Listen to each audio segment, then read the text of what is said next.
Hail to thee, my kindred. I hope you're all having a wonderful morning, afternoon, evening, and night, wherever and whenever you are. My goodness, is it hot? It is hot, hot. Hottity hot. Bro, I don't know why today, random day for it to be this hot. I don't even know what the temperature actually is. It's probably 70 something. And actually, no, it has to be more than 70.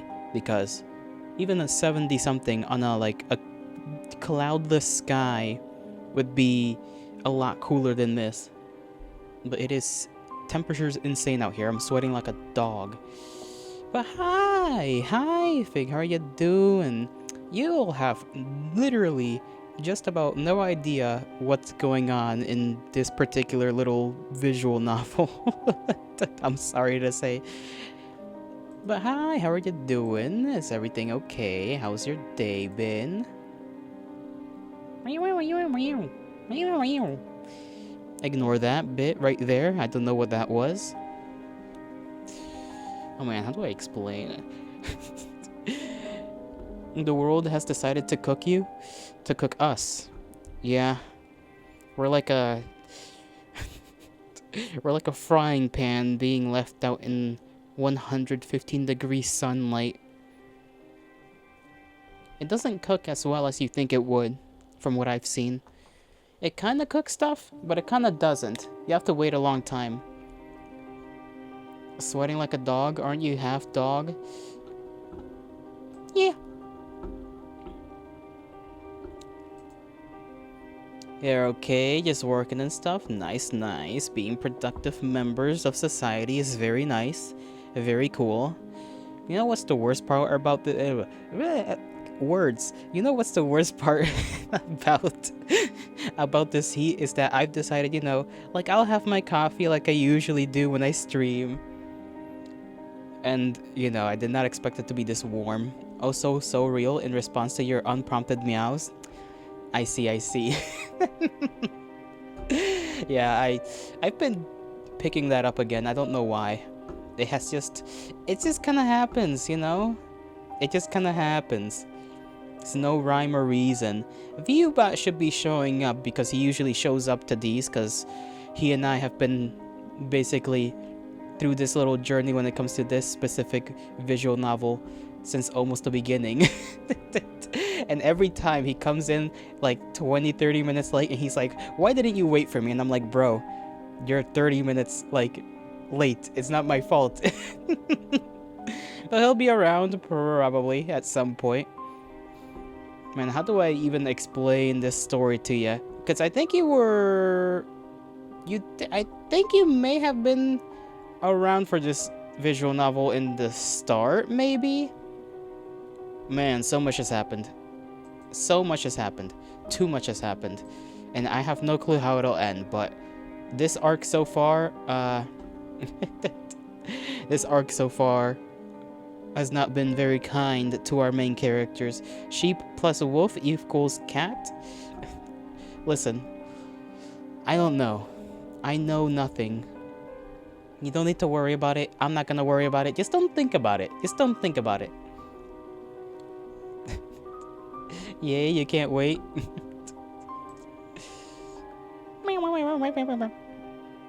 You might have been? Yeah, you might have been. You may have been. Where were we last time? I think last time... June 11th? Was it that one? Was it part 2? June 11th... Now, all of that happened on June 11th. 42... 50... 57... Wait, hold on. July, right? June, July. I forgot how months work. It doesn't look familiar, but you're here for for it more. That's all right. I'm sure Viewbot will be able to explain like the entire story in one paragraph. Surely. I just gotta find which save is the correct one. I think probably this one because it's on July. Nope, it's this one. So last time we entered Wonderland, the house in which every time we go, we've basically been in a loop.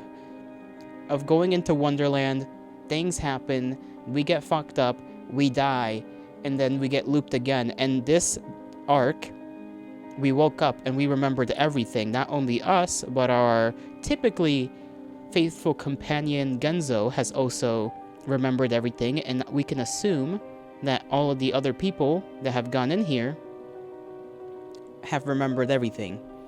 And Wonderland also has been extremely different from what it usually is. Even though it's been violent and volatile before, it seems to be many times more violent and volatile now for some unknown reason that may have to do with a certain character that we had to learn about in a completely different game. That was kind of a side quest we went on one day because we entered the chapter and the game was like, hey, you might want to check out this game for some extra context. I'm like, okay, I guess we'll do that. And so we did that, and I think that had to do with somebody. I don't know how much influence that character will have in the story so far. I don't think a lot, because Hanar, that's the guy. Hanar, who's Buxley's husband, kind of had a little bit more of a thing in the beginning of this arc, where he came over to visit Genzo to see, because nobody was picking up the phone, and usually in every loop, he calls the main character to see, like, yo, have you seen my wife around?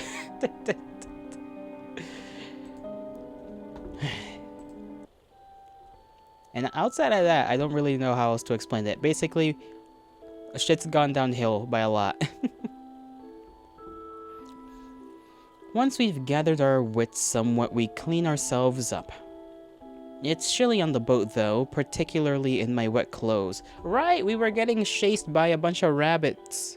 I forgot the rabbit guards were, like, going rabid and chasing us, and we ran through the woods to run away from one, but there were more in those woods, and so we had to continue running, and then we made it to the docks and had to jump onto the boat. And the flower that was typically there that makes fun of people was also not alive, was, like, torn apart and stuff.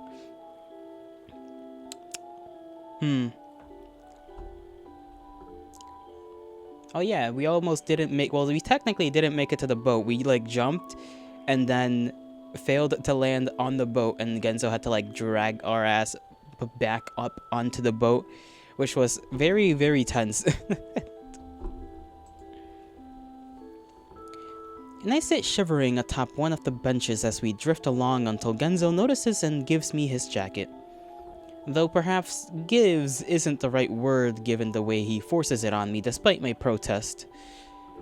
I hear him grumble something about not letting me fucking freeze to death, and as he yanks his hat down around my curls. It's nice though, warm, and the shivers stop almost immediately as I curl up inside the padded fabric.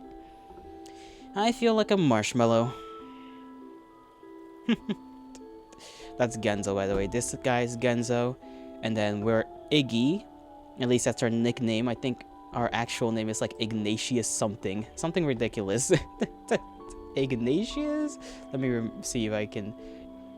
Okay, it doesn't say it there. But Iggy Maxwell's the short form of that name. So we just go by Iggy.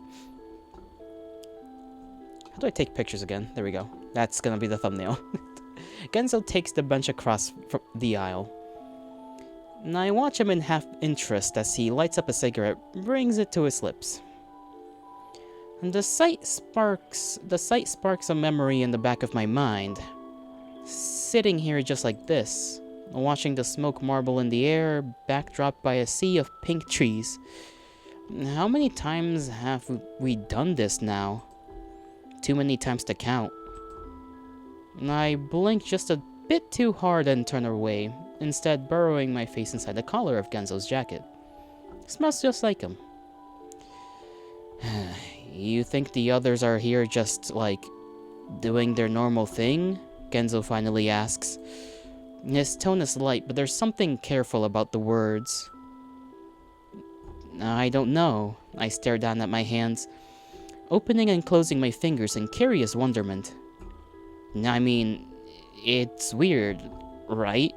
If they remember too, then why would they come back, you know? After everything that's happened. We came back? Genzo blinks at this. Cringes. Yeah, I suppose. He takes a long, slow draw of his cigarette, his nostrils flaring. I turn my gaze towards the sky, waiting a few moments before continuing. I think something's wrong. A pause. I think they might be in trouble. Why else would things be so weird here? You say as if weird isn't part for the course in this fucking place, Genzo laughs. True, I furrow my brows. But I just mean more than usual. Genzo murmurs in non-committal acknowledgement. I don't know what he means by it, but I don't ask. Instead, drop my gaze to my shoes. Now that we're out of immediate danger, the looming thoughts of dread are beginning to reform themselves in the corners of my mind. What are we doing? Or what are they doing? Are they okay? Are they trying to figure things out just like us? Though, I'm not sure how those fuckers could get any worse than they already fucking are, I hear Genzo mumble through his cigarette. I glance up. Genzo's shooting daggers at the floorboards, brows curled in indignant rumination. His cigarette is bouncing again, up, down, up, down. The sight makes me wince, a nagging feeling of guilt tickling the base of my spine. I did try. Genzo's head pops up. I feel his eyes on me. To help everyone. A pause.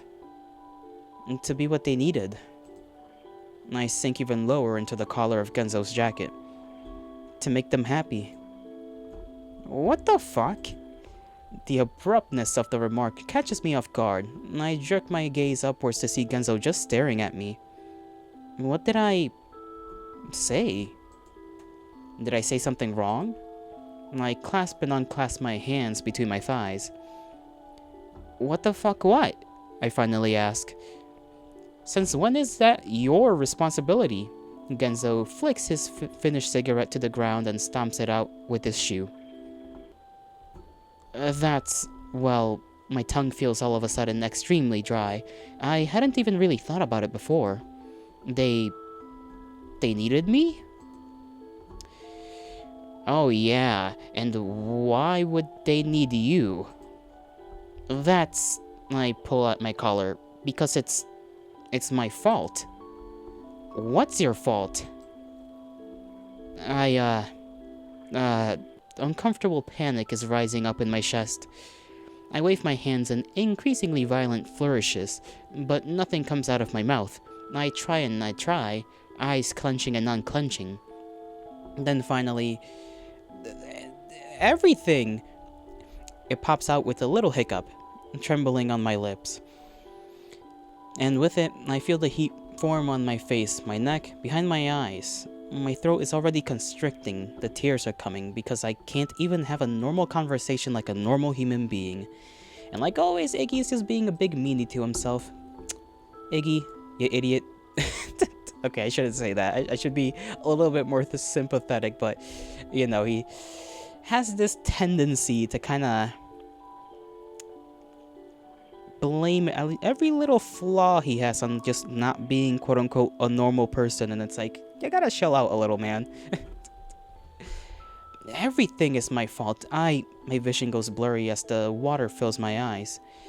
I wanted to make everyone happy, but I couldn't. Instead, I just ruined their lives. Ruined your life. I can't do anything right. Can't be there for people. Can't say the right thing. Can't be what people need me to be.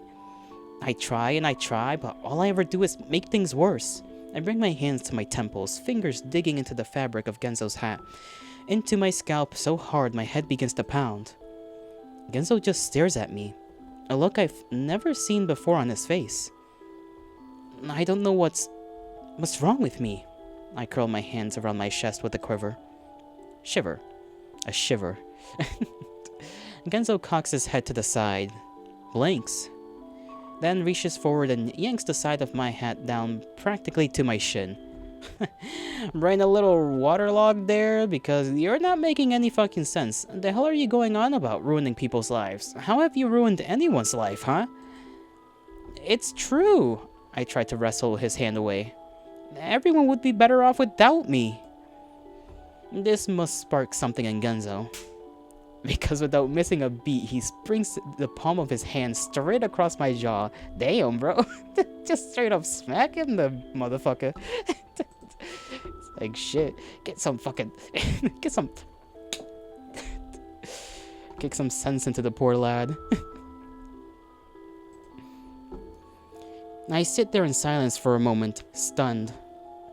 And when Genzo speaks next, his voice is strained, trembling. Don't you fucking dare say that. Do you hear me? His index finger comes out, quivering just in front of my nose. And I grow small. So small, practically curling in on myself. Shame dapples my cheeks. Are you even fucking listening to yourself, Eggs? Why would you say something like that?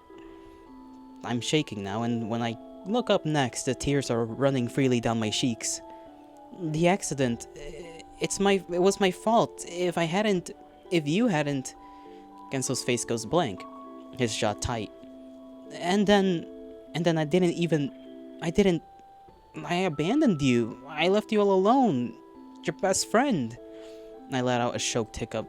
I was just so scared and confused. I didn't know what to do. I see Genzo's lip twitch, tremble. He brings a hand to his hair, clenches his fingers in his curls, looks away, up at the sky, his eyes strained and his bottom lip clamped between his teeth. Eggs, his voice is low and hoarse and crackles between his breath. Eggs, it's okay. I was scared too. I was scared most of high school, to be honest. Terrified, more like. A tiny smirk. Why else do you think I was so fucking insufferable? He drops to a squat in front of me, knuckles curling atop my knees. But it's not your fault. None of what happened is your fault. It's no one's fault. Just a shitty fucking thing that happened. When I don't look up to meet his gaze, my head pops my shin. He pops my shin up with the side of his index finger. I look everywhere but his eyes. He, however, just cracks a grin. Neither of us had any idea what the fuck was going on with ourselves. What did you expect? His fucking smile is too contagious, and I find the corners of my mouth tugging upward in spite of myself. Yeah, a sniff. I guess.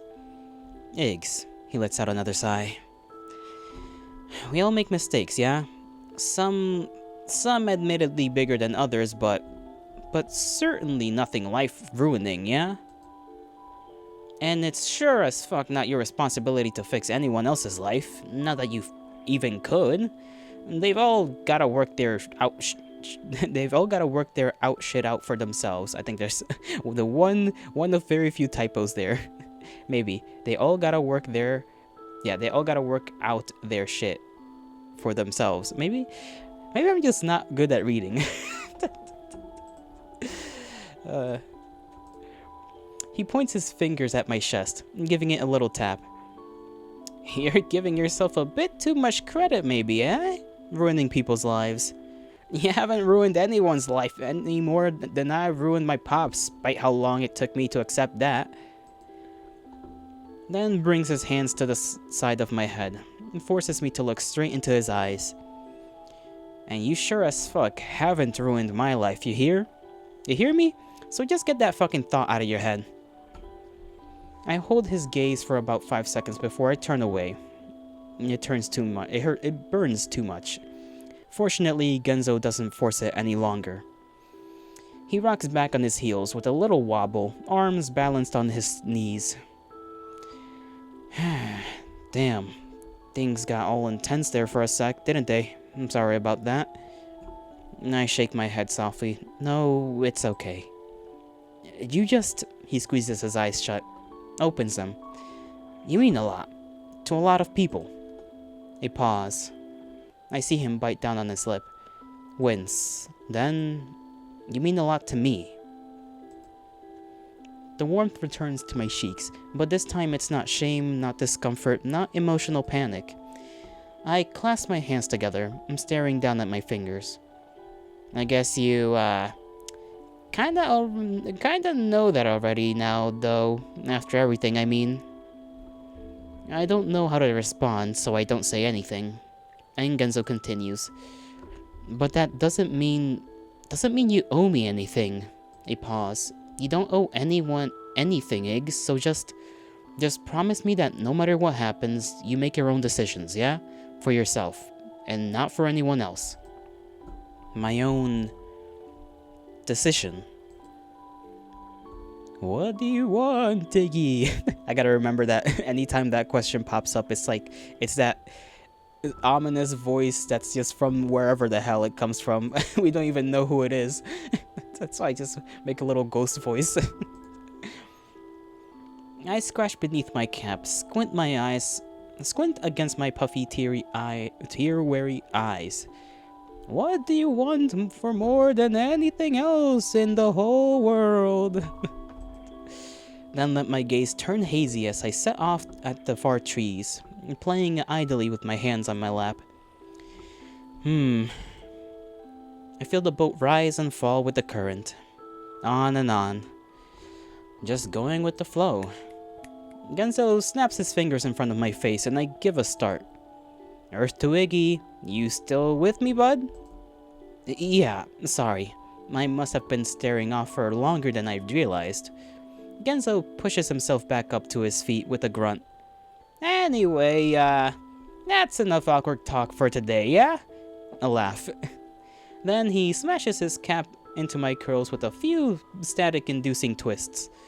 Just, remember we're all in this together. The 5 of us started this mess. The 5 of us are gonna fix this mess. Something losers stick together and all that. Yeah, I swipe at my tear-strewn cheeks with my palm. Now, I'm not sure how much I can believe his words, or how much I can allow myself to believe, but I do feel somehow lighter.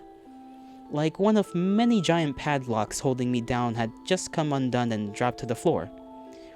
I watch Genzo stretch his arms over his head, then wander away toward the front of the boat. He pauses to check out the helm, hands shifting it gently, left then right then left again. He looks so short next to the big wheel that I almost laugh. What do I want? I let my gaze soften, just staring at him. Maybe... I blink. Look away. Sigh. Then simply let myself settle back down into the warm folds of his jacket, just breathing it in. My own cocoon. What the fuck? His words snap me back to attention. And when I return my gaze to him, I see him staring out across the water in front of the boat. What is it? Is something wrong with the water, or are my fucking eyes in the fritz again? Concerned, I trundle over, taking in our position with a quick glance at our surroundings. We're further along than I'd expected we'd be, and approaching an all too familiar curve too.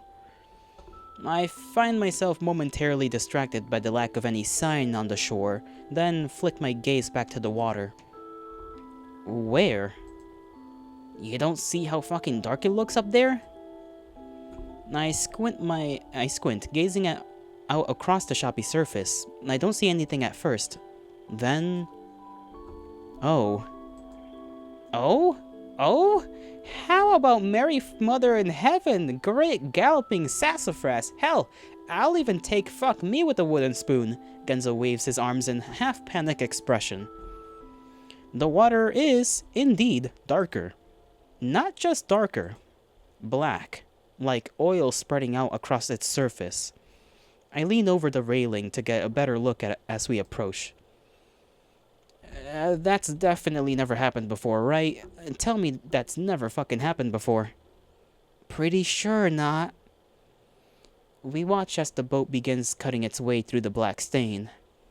Nothing happens at first. It seems as much water as the surrounding river. Then I notice the boat slowly, ever so slightly, as though requiring more effort to continue its forward momentum. It's getting darker now. Darker and thicker. slapping against the sides of the boat as we push our way through. Gay game again. Indeed. Indeed it is. And hail to thee, Yuki. I hope you're having an alright day, and that your day is not as hot and warm as it is for me, because holy moly. I'm about to sell some bath water if I continue sweating as much as I am at this point. Oh day, oh mother. That's certainly a saying. And the smell. I can't quite place it. It's like copper or rust. It's not? Well, how am I supposed to know? You know I take everything you say at face value. But with a slightly burning after whiff. It gets more and more overpowering the further we sail, to the point that I have to cover my nose. I'm getting a little fucking concerned here. Genzo leans down, his index finger stretched towards the goopy liquid. No, don't! The words come out of my mouth as if on instinct, as I lurch forward to slap his hand away. What the fuck? But he doesn't finish his word. Because now we're both staring down at the bottom of the boat. How am I today? I'm doing alright. Nothing much has happened. It's just warm. I ate a little snack. A little trail mix kind of snack that had like little pieces of dark chocolate in it. It was pretty good. I liked it.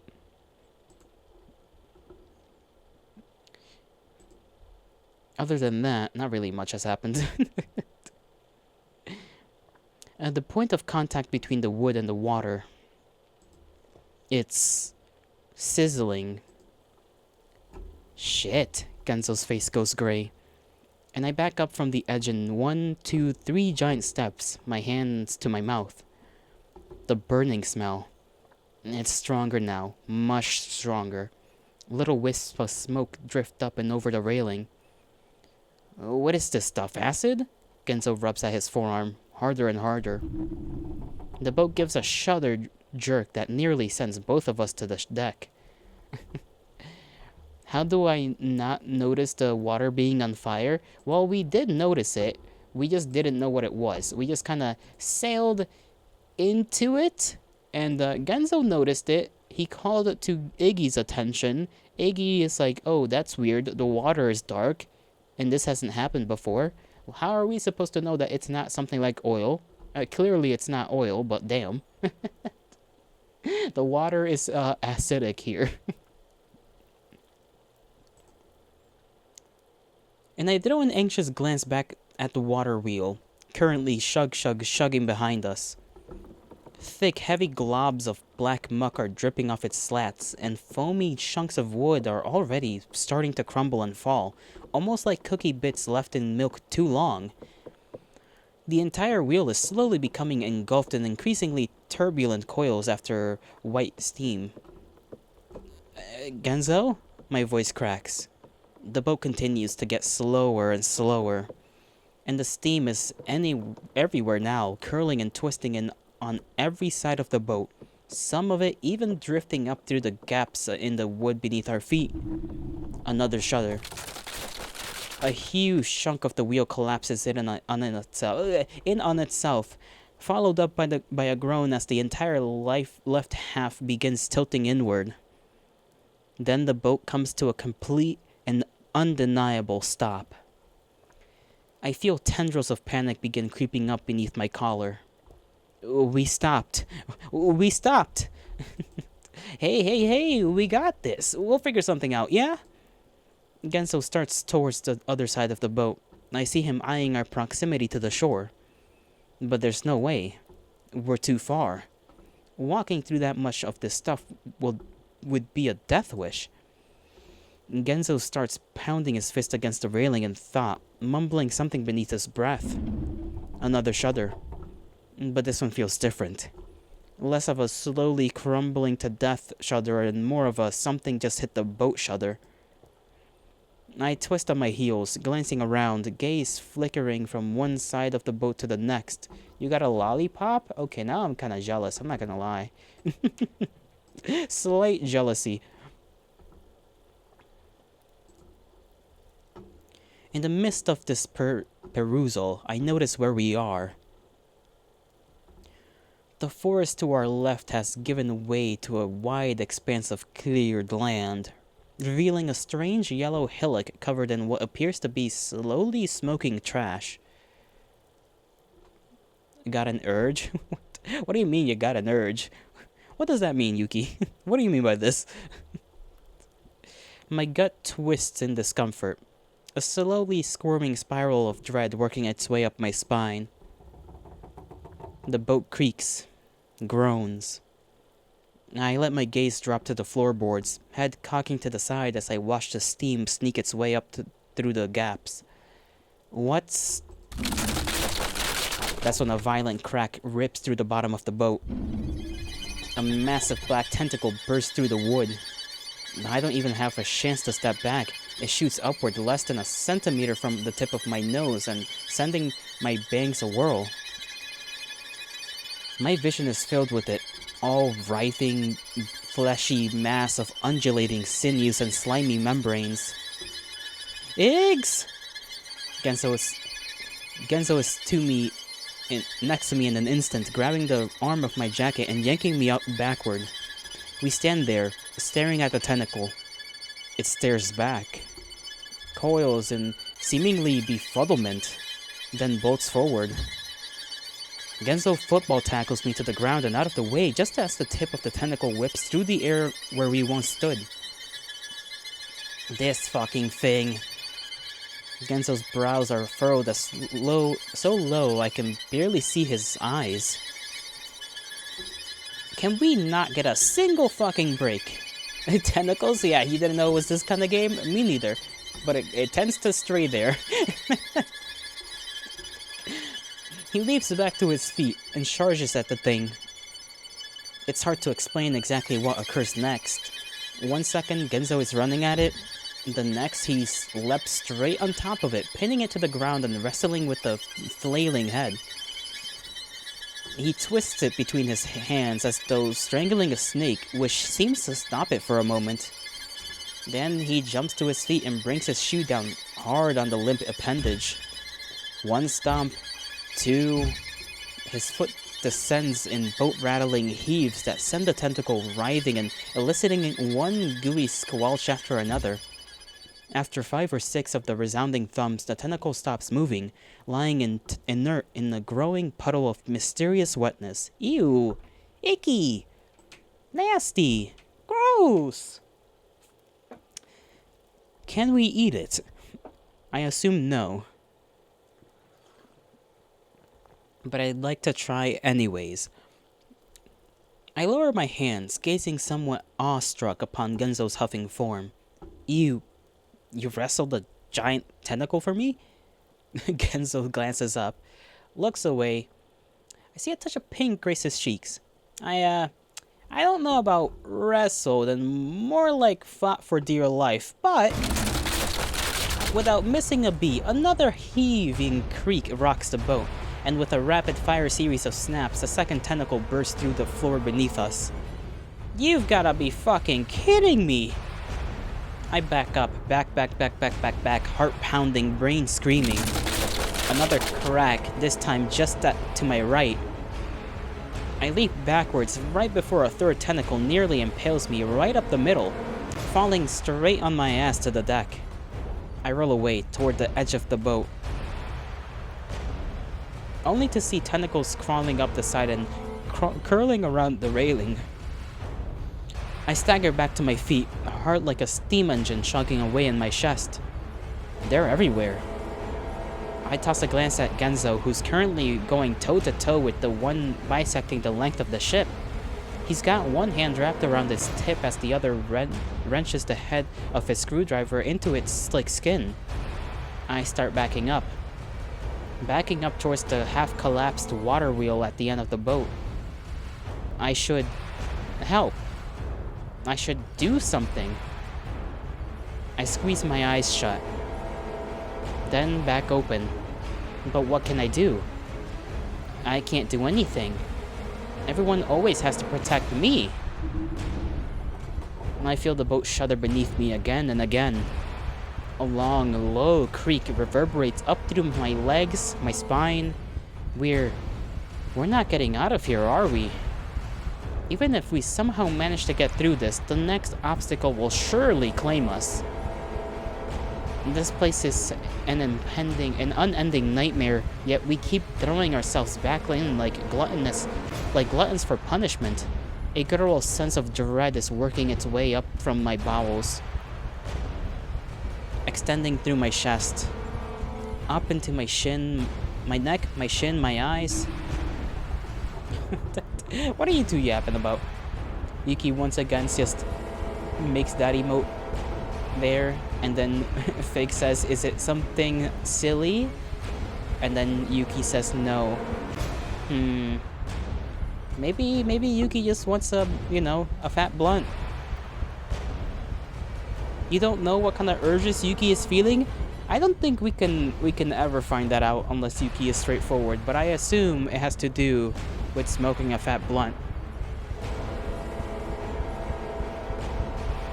And if not, then perhaps it is simply elf behavior, unknown to us. The shuddering is all around me now, the boat creaking and groaning like the Titanic about to go down. Smoking weed? Yes. We're just going to keep dying and dying and dying. Dying until we can't take it anymore. Dying until it drives us mad. I watch Genzo tackle the next nearest tentacle as another one slithers over the railing to grab at his ankle. What's the point? What's the point of any of this? No. No, stop it. I bring my hands to my head, palms pressed against my ears. It does not have to do with smoking weed, but smoking weed might make it go away.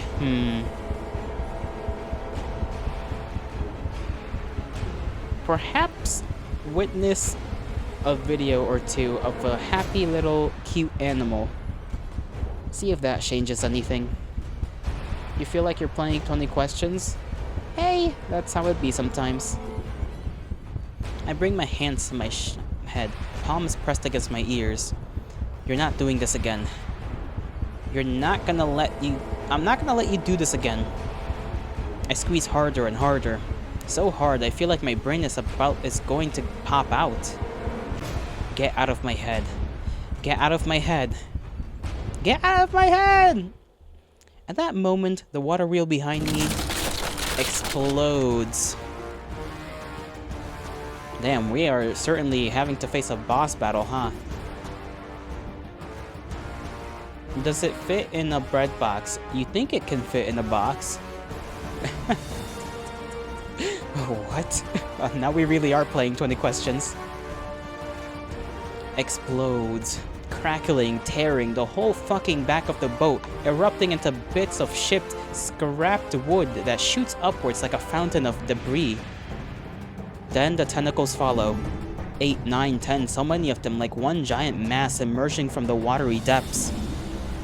And they rise, as they rise, the boat tips backwards, tilting with a horrific groan and sending Genzo and I slipping and sliding on the inclined surface. I lose my balance and go flying into the half-collapsed overhang of the boat as Genzo latches onto one of the benches. Then I can only stare at the wriggling worm-like throng spreading out across my vision. That's when it comes to me.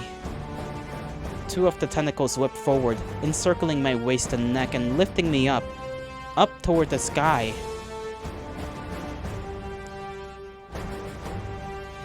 Iggy! And I can't even turn to look at Genzo. My whole body wrenched in increasingly unnatural angles as more and more of the black snakes latch on. I tried to tug again against them, tried to pull my shin and mouth free of their mucus-slick skin. But they just coiled tighter, so tight I can barely breathe, barely think. I feel myself being tipped forward, backwards, then to the side, almost as though being studied. And I groan in discomfort as I feel the sticky wetness dripping, heaping globules down my skin. I close my eyes, open them, then glance towards the far shore. The shore with the yellow hillocks. That's when I see it, standing there, completely innocuous, just staring up at me. No. I try to turn my eyes away, but I can't. No, no, no, no, no. Panic cinches around my heart as my body goes cold, but still I can't look away. My eyes are glued to it. It has me. It cocks its head to the side, then changes. I don't know how to explain it, only that its body seems to open up all at once. 100,000 layers of 100,000 emptiness of 100,000 universes, and all that enters my head, enters my mind, enters my synapses.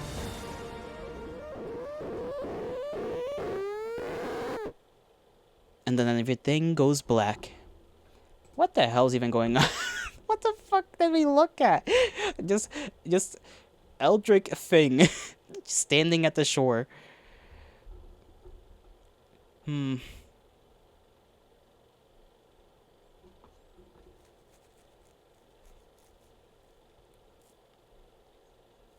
Yuki does not wish to fit themselves in a box. Why not, though?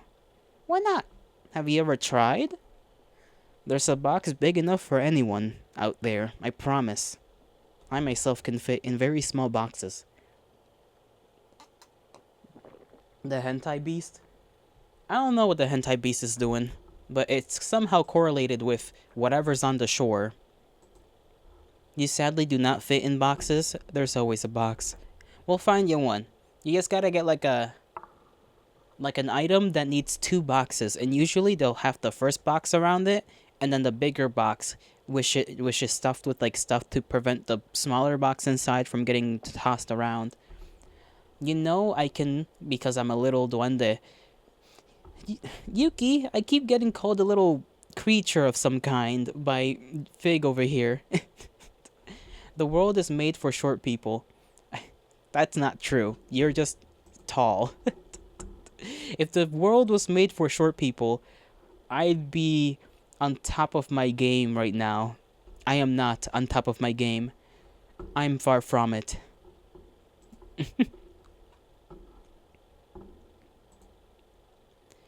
Yuki is an elf and I'm a duende. How about I duende your mom? Gotcha. Jolly, do your joints hurt? No, my joints don't really hurt. Why do you ask? It's white. All around me, it's white. Where am I? You're just a guy? True. You're due? A lot? Oh, I'm sorry to hear that. Can you do anything about that? Or is it just pain for the sake of pain? I feel like your joints shouldn't hurt. You're young. Is the joint hurt related to the urge/bread box? True, is this related to the box? We need to know, for scientific purposes. No, they hurt because you're big. I'm not 100% sure that's how that works. Your body is built to support you unless you have like gigantism. But you know, I'm not gonna belittle your pain. I'm sorry you feel that pain anyways.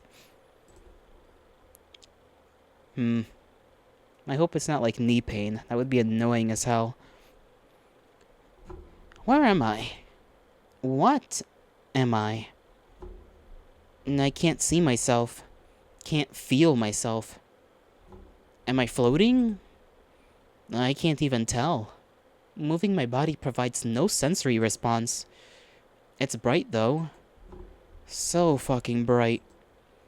And I want to close my eyes to block it out, but I can't. Can't turn it off. Can't look away. It's all around me. A part of me. I am nothing. Let's see. Is the urge something you can satisfy right now if you give in, or is it unattainable? Shorter bones and or less cartilage may render the joints more susceptible to damage, while longer bones may produce greater levels of damaging stress on the joints. True. True. I suppose that is true. There is slightly more weight to that. Tall people are oppressed. True, you can't fit in a plane very well. There is that, but I fit in a plane seat quite swell.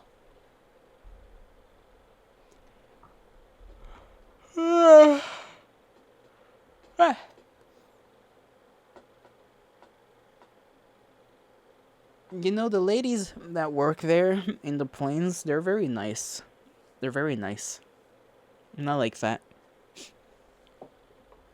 I don't know how they pick and choose people. I'm glad I've never had a McDonald's moment while on an airplane. That would be very awkward. What do you mean? There were two options? That's right. There were two options, unless neither of those options were correct. I pause for a moment. Pause in my thoughts, but I can't tell if it's a moment or 500 moments. From one empty thought to the next. And I don't want to be here. I'm so alone. Nothing but me in this endless world of white. Small is always associated with cute, big is associated with scary. No, it's not. I mean, sometimes, but it's also associated with, like, confidence, protector. There's many positives to being tall, alright? You don't want to be tall at all, and I don't want to be short. So, we don't get what we want exactly. We play with the toys the gods have gifted us, as that one Odysseus said in that one movie about the Trojan War. I don't remember what it was called. It was probably called Troy. It's the one with the guy that's in Fight Club. I forget what his name is. The guy that gave me my bisexual awakening.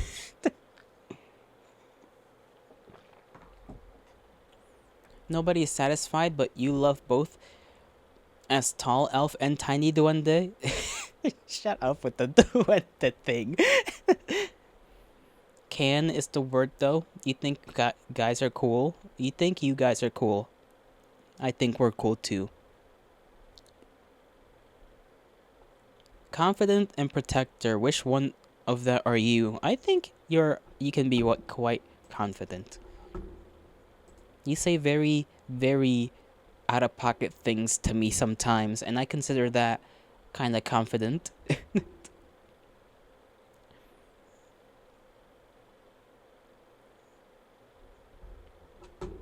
You're not gonna answer that, damn.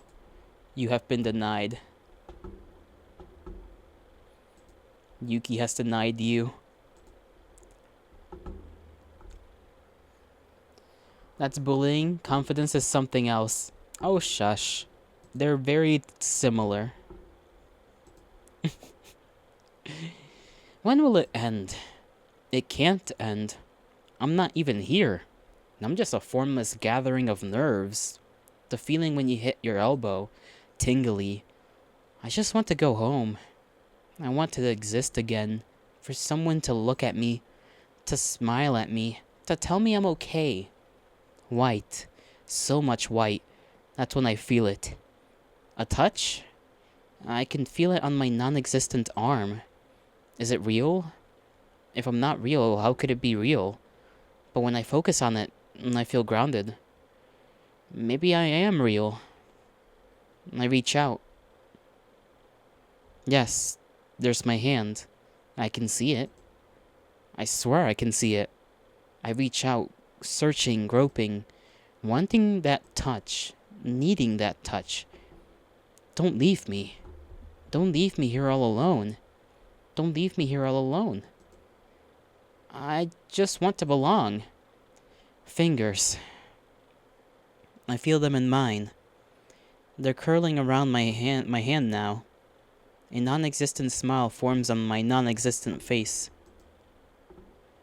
I could cry from it. Cry from that touch. Take me back. Take me back. Take me back, take me back, take me back. I gasp as my eyes snap open. Genzo's looking like we just died. Very wary, very scared.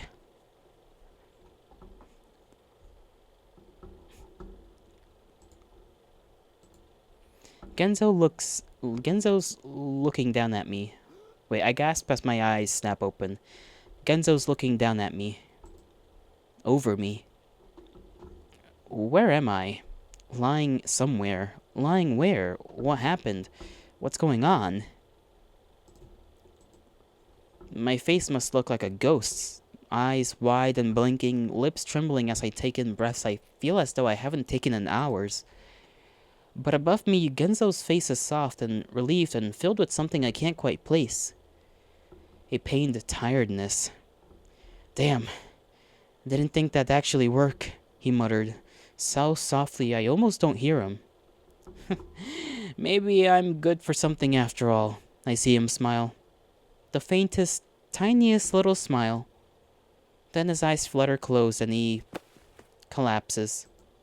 He lands half on my shoulder and half on the ground, a limp sack of potatoes pinning my right side against the dirt. Then he just lies there, motionless. It takes me a second to find my thoughts. My mind races to piece together the current situation, but there's nothing to explain it. Nothing to connect the dots. I throw a shaky glance at Genzo, but he appears to be out cold. Ah, great. Shit. I push myself up with a wince, my body strangely stiff, and Genzo rolls off to the side. Genzo? Now I'm the one over him. I give him his shoulder a shake, gently slap his cheek. Genzo? But he's unresponsive, features lax, sweaty bangs clinging to his forehead. Anxiety bubbles up in my belly, but to pop in my lungs. He's not dead, is he? He can't be dead. I lean forward, almost too scared at what I discover, and hold my ears near his lips. No, he's breathing. Thank fucking God. But then what? When I sit back up, I see it. His legs. His pants are shredded and torn, and the skin visible through the threadbare holes in his His pants are shredded and torn, and the skin visible through the threadbare holes in pink splotchy. White chalky burns oppose gooey red blemishes in a nauseating checkerboard of acid-streaked abrasions. I bring a hand to my mouth to stifle a gasp. Then finally turn my gaze to our surroundings, hoping for an answer despite desperate for an answer. We're surrounded by trees, a small clearing of sorts, but when I follow the tarry streaks of black and lead away from Genzo's shoes like some kind of breadcrumb trail in the dirt, my eyes hit water. The river. It's not far away, just through the sparse patch of trees to our left. Then I peer back down at Genzo's legs, at the bits of white singed fabric tinted with black. Tears start burning my eyes before I can stop them. Stupid. I drop my fist on Genzo's chest. Stupid, stupid, stupid, stupid. Once, twice, again and again. Pounding his stupid fucking chest as tears run rivulets down my cheeks. Why do you always have to be so stupid? I pound until the energy fades and my arms and shoulders sag and my body slumps inward. Okay, so he clearly somehow saved us from the damnable tentacles and proceeded to walk his way across the acidic waters until we got to shore, which, I guess he's just built different. That's just Genzo for you. He's just built different.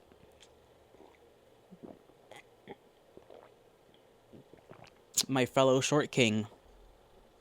It's just too strong for the plot.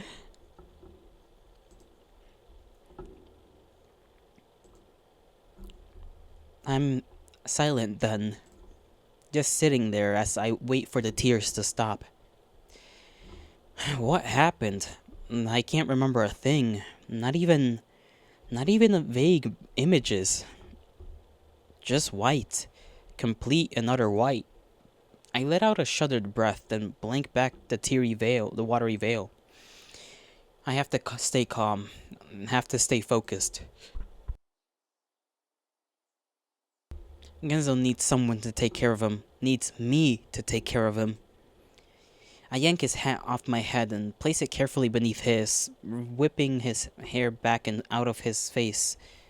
Then shrug his jacket off and drape it across his front like a blanket. That'll help?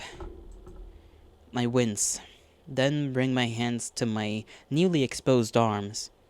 I'm not sure if it's just a sudden loss of warmth or if it's actually that cold, but I feel myself shiver slightly. Aw, he needs someone to take care of him that's so cute and gay. They do seem to be very cute and gay. That much we've confirmed in previous lifetimes. But then again, we also struggle quite a lot, so I'm sure the trauma bonding is helping out with the with the connections here. It's getting chilly and dark too. And I glance up through the leafy veil above our heads. The sky is starting to dim, and it'll be dark soon. Damn. The thought of being all alone in the cold, dark woods is definitely not appealing. And not good for Genzo either. He could get sick or worse. I pound the heel of my hand against my forehead, thinking. Ah, a moment of enlightenment striking me. I dig my hand into the pocket of Genzo's coat, fingers curling around his lighter. Yes, I can do this. I can solve something. I can make things right for once. Our boy Iggy really needs a win, so hopefully he can make a basic fire. I push myself to my feet with a little wobble, stuck the lighter into my back pocket, then get to work. I got a fire to make.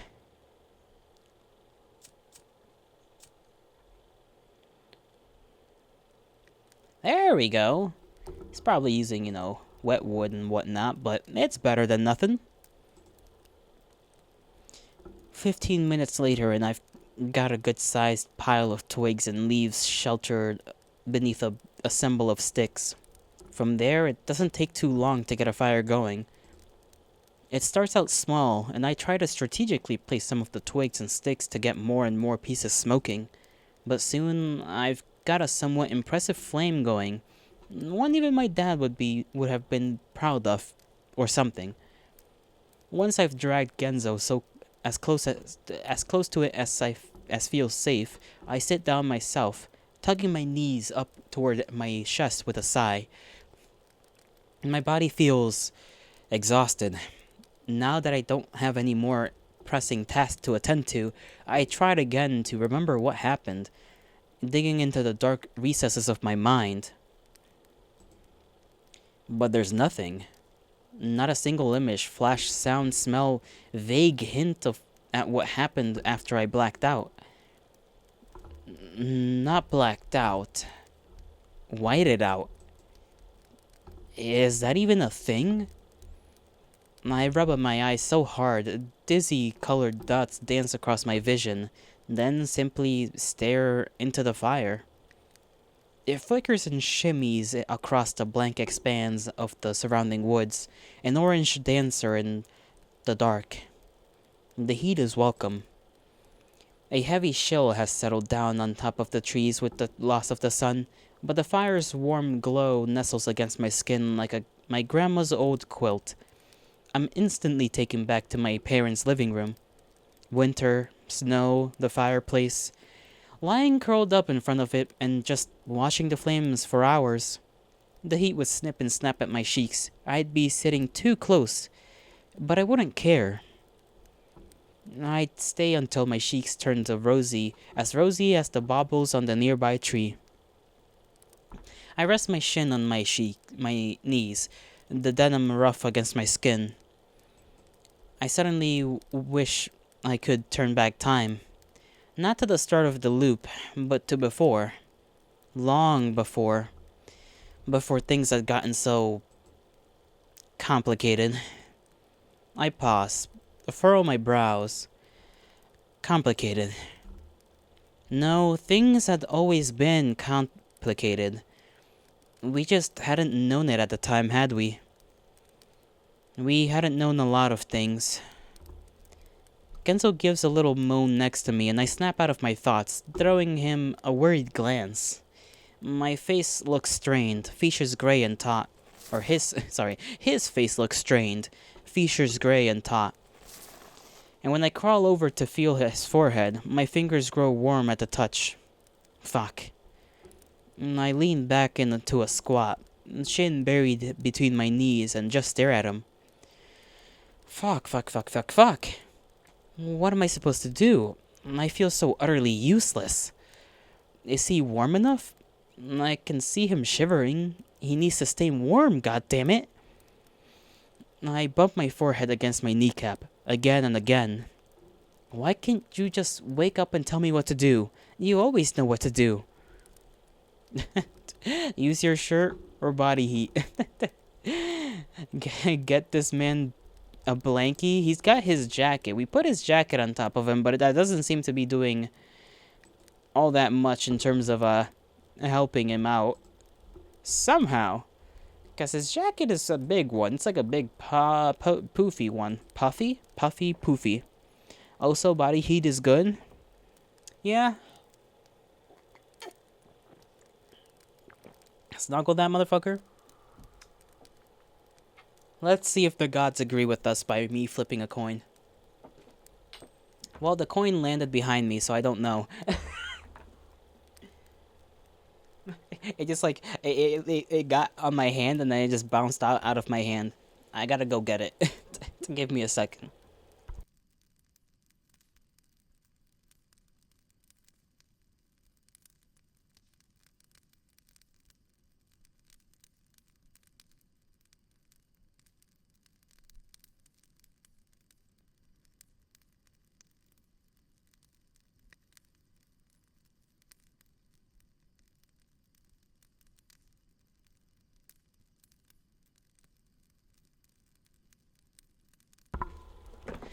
He's just got a fever. He's not gonna die. This isn't the 1700s where your children would die and your grandma would have like 10 siblings, 3 of which are alive. No, including themselves. And then one of them, well, the rest of them are just dead. Fever's still deadly? I suppose so. Fine. We shall huddle up. Let's just hope that Iggy does not become uncomfortable, because Iggy has a thing going on when it comes to his physical contact with others. I close my eyes, press my lips together, then raise my head with a look of determination. I'm not letting you fucking die. Fingers shaky with something that's not quite fear and not quite not, I crawl over to his other side. Too bad he's gonna die. It's to save his life. Then gently, ever so gently, slide beneath his jacket to join him.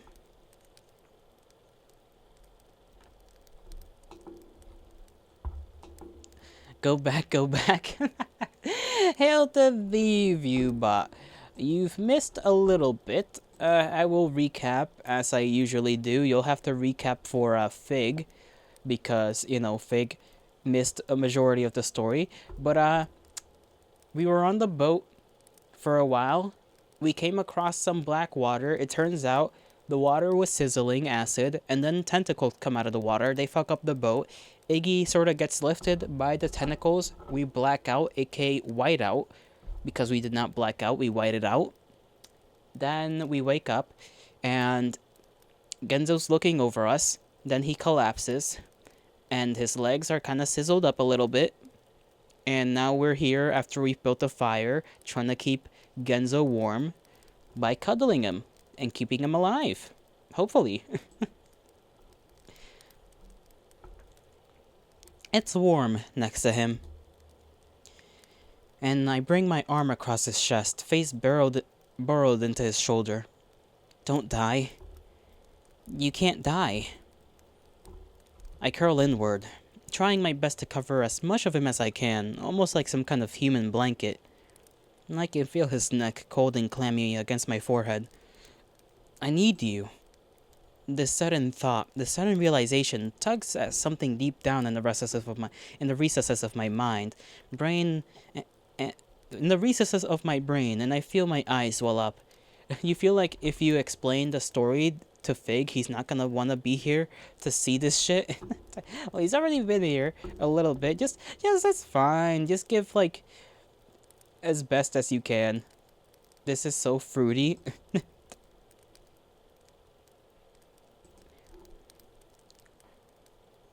I've always needed you.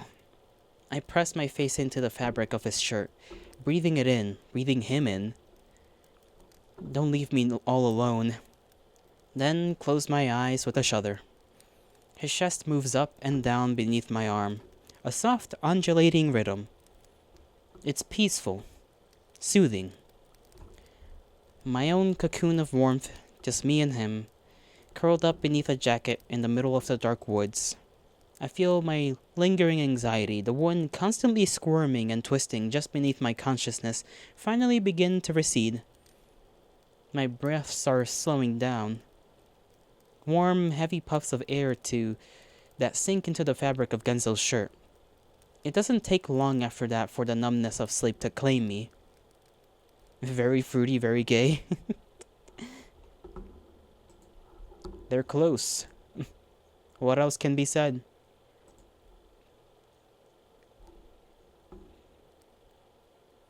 They will likely be lovers by the end of this. Lovers of the romantic kind. Holes, Child Blood, S.A. Cannibalism. I hope you're all caught up now. Very helpful, Viewbot. Very helpful explanation. Oh, they close alright? I'm awoken into the feeling of something on my nose.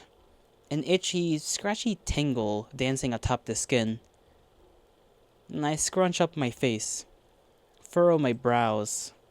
And when that doesn't relieve me of my vexing sensation, I pop a hand up to dash it away. A bug of some sort, but that's enough to rouse me from my stiff-backed stupor. I blink open my eyes, allowing the light to filter in. The collar of Genzo's coat is pressed up against my cheek, and below me the tickle of wet grass dashes against my forearms. I groan and push myself up to a seat. And everything is a blurry haze, nebulous blobs of dark on light, and no matter how I rub at my eyes, I can't bring them into focus. Need these? I give a little jump as the dark blob of a short distance in front of me leans forward. Then tentatively reach out, feeling the boxy frames of my glasses in my hand. I lob them back across my nose. Through the sharpening soup, Genzo's face emerges, a soft smile playing on his lips. Didn't want you, rolling over him in your sleep. Oh, thanks. Least I could, do. What with you becoming my personal space heater and all. I blink. Glance down at the coat still draping my legs. Remember exactly what had happened the night before. Then shoot my head back up, cheeks hot. I run a hand through my curls again and again. I didn't want you to get cold, I cringe. Glance back up. You look so sick. I thought you were gonna die. Hey, good thing I'm too damn stubborn to throw in the towel just yet. Am I right or am I right? I throw him a reluctant grin, then rise to my feet with a crick of my back. This elicits a grimace, and I attempt to stretch out my neck as I wander toward him. He's sitting near the fire, now low and crackly. It looks like he's put a few new sticks in it.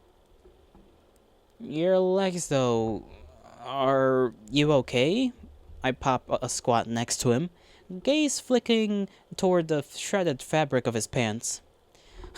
Not at all. It hurts like fuck. He laughs and pokes at one of the blackened sticks smoldering in the flames. Probably gonna have irreparable damage and lose feeling in most of my legs, especially if I don't get him looked at soon. Wish I won't, since we're, stuck here and all. I wince. Genzo.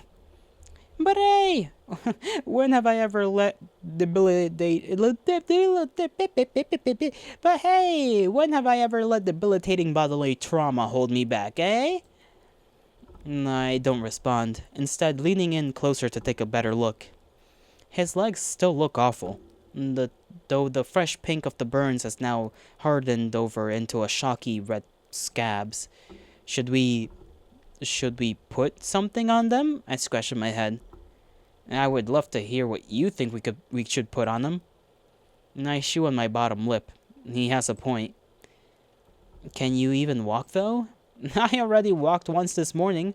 Nothing like a peaceful morning stroll to make you forget you almost died, and have died hundreds of times over. Genzo. Hey, at least I still have legs this time, am I right or am I right? Genzo? Alright, just trying to lighten the mood. I roll my eyes and push myself back to my feet. Look around. We're a pretty good ways up the river already. Probably not far from town. Maybe Gidget's still there. And we can get you into a bed at least for a while. Yes, Gidget. Nothing wrong about this plan at all. Are you gonna be this cynical the whole way? Sorry, must be the excruciating pain shooting up and down my calves. I almost said clevises. Calves. I don't even know what clevises would be. What are clevises? My face softens. He really doesn't look great. But we don't have much choice. We don't have any choice. My clevises! Exactly. We've got to keep pushing forward. Come on. I extend my hand. And though it's probably the last thing Genzo wants to do right now, he takes it with a sigh. I tug him to his feet. Into the fuckery we go. I love fuckery.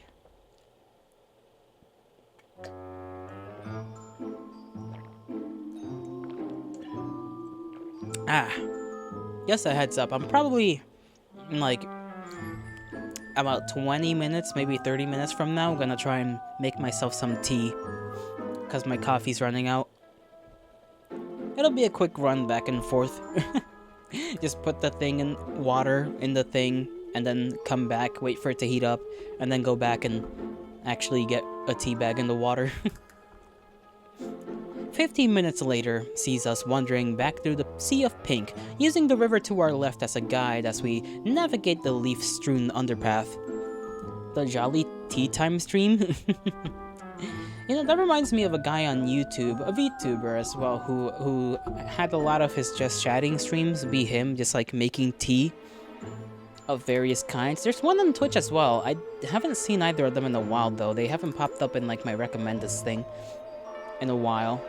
A long while. It's been months actually. Huh. I wonder if they're still streaming. British stream? Shush. Genzo is able to keep up better than I thought he would. Only the occasional grunt, wince, hissed breath as he followed along beside me to remind me of his predicament. I can't tell if it's really gotten any better or if he's just hiding it from me. Either way, he says nothing, and we walk mostly in silence.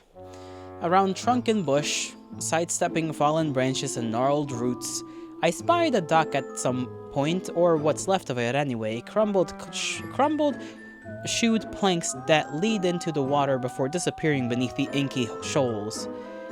The whole river has gone black by this point, dark and thick. No waves skitter atop its surface, and a gray foam decorates the line where it meets the land. I stare at it a moment, quiet. A single bubble rises to the surface with a gurgled pop. Guess someone Guess someone didn't invest enough in water treatment efforts. I don't respond, instead bringing a foot up to scratch at my calf. Then we carry on. From here, the path is much clearer, more vivid, a path we've walked many times before. And through the veil of pink trees, watching the leaves quiver in trembling staccato with the breeze, did Gidget walk this same path? Did Orlam? I think about them now. What are they doing? They remember too, don't they? They have to. Did they come to try fix things the same as us? For answers? For something else? Surely things won't be the same as they were before. Surely. I swallow a bit too hard. A glint of something flashes through my mind. Scissors. Snipping and snapping as though they'd cut through my hair. Cut through me. But there had been good moments too. Gidget's hand in mine, the warmth of her lips. Which Gidget awaits us now? That's the real question, huh? Which Gidget are we gonna get? Which Orlam are we gonna get? To be fair, all of the Orlams seem to be mostly the same. The only difference was when he was chill with us, when we, like, played along and became, like, second king of the castle. And he was having orgies while we were playing video games, which was rather weird. I still remember that one little... that one little, like, image that was shown. It took me so off guard. He did what? Yeah, Orlam is a horny fuck. He's just a horny bastard. It's...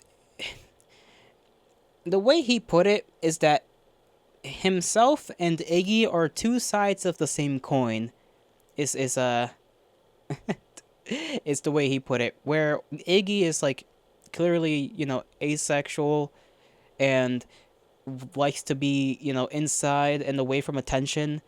Orlam is like, he loves attention and wants to get jiggy whenever he can.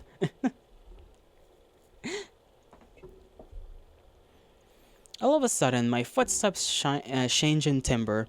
I glance down to see the dirt path has given way to cobblestone. Right, of course. Oh joy. We're almost there. I ignore him, tossing a glance forward instead, my eyes in search of something. But there's nothing but the sea of trees. That's interesting. What, the missing larger-than-life pinup? I noticed too. We keep walking, but the path continues, empty and signless. That's a good sign, right? Or a sign that we're in for a lot worse. But who can say at this point, really? I hum beneath my breath, gaze still wandering the perimeter. Then that's when I see it. Movement, up ahead.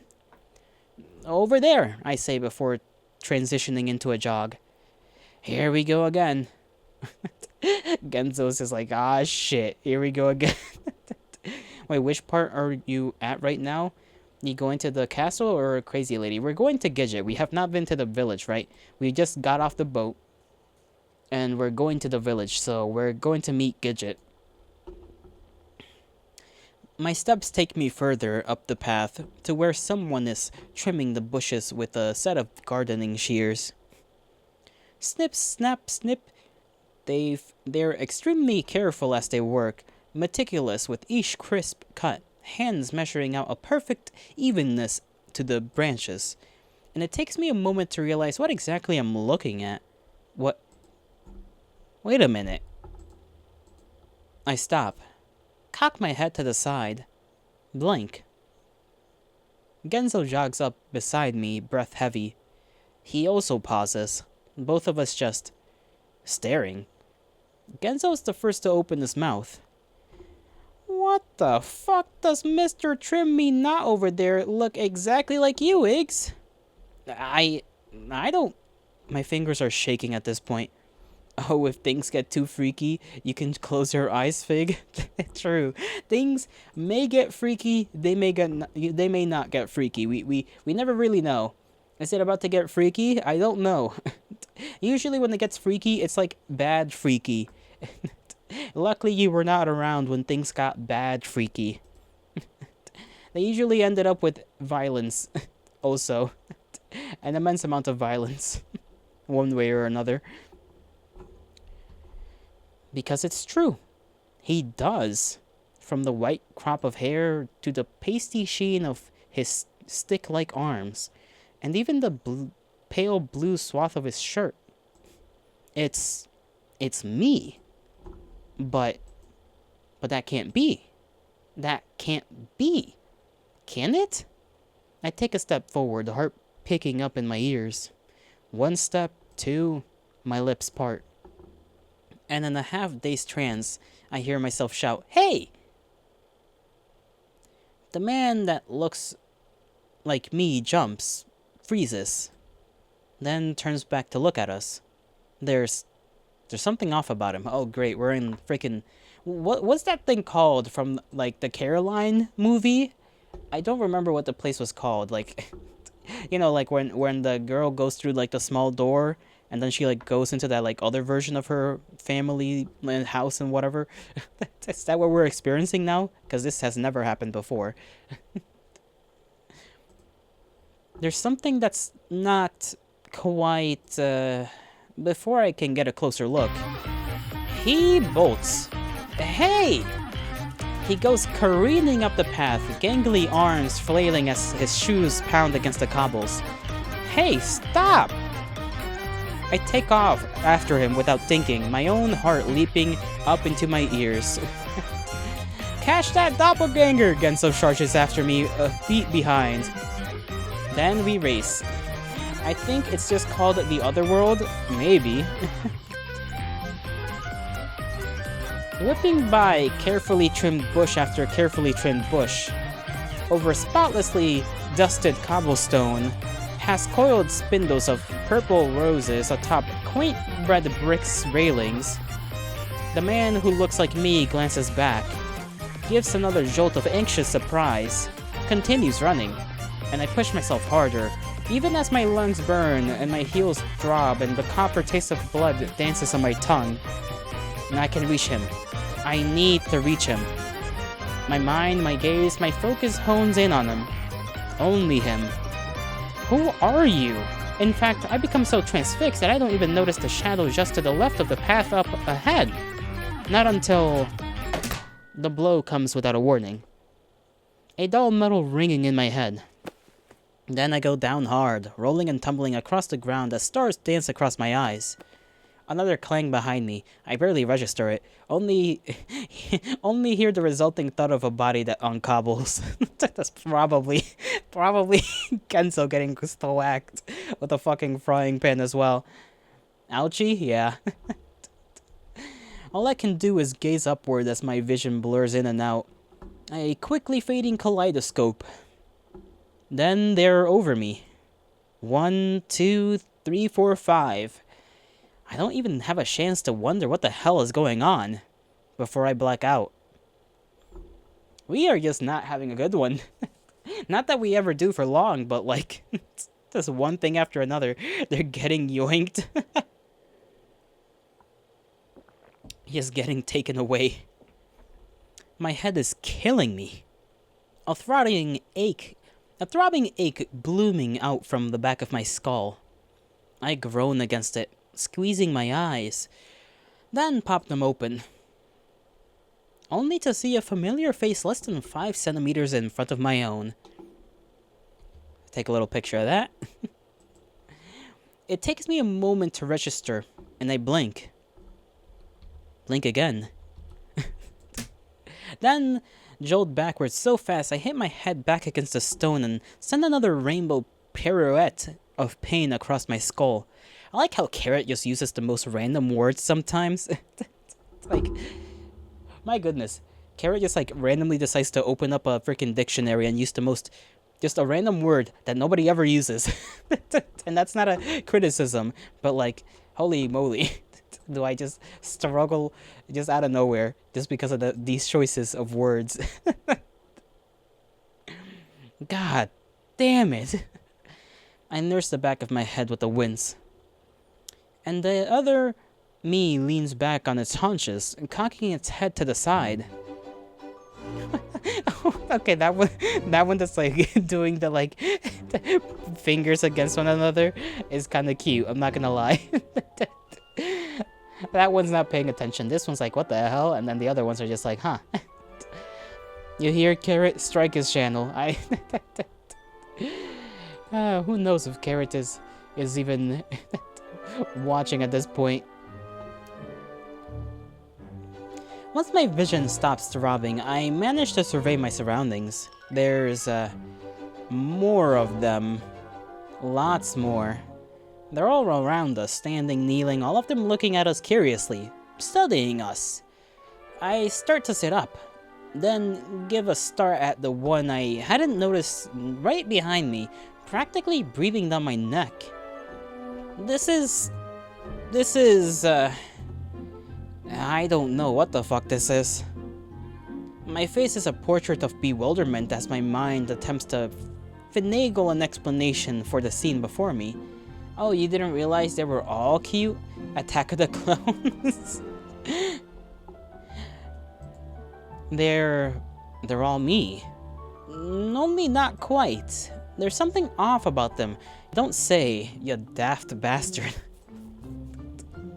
I swear, like, at the most random times, Iggy will just not notice. Oh, there we go. Their eyes, they're buttons? And their mouths, they don't have any mouths. What are they?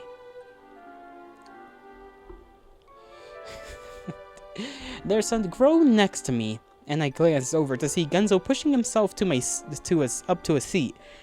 He rubs the back of his head with a grimace.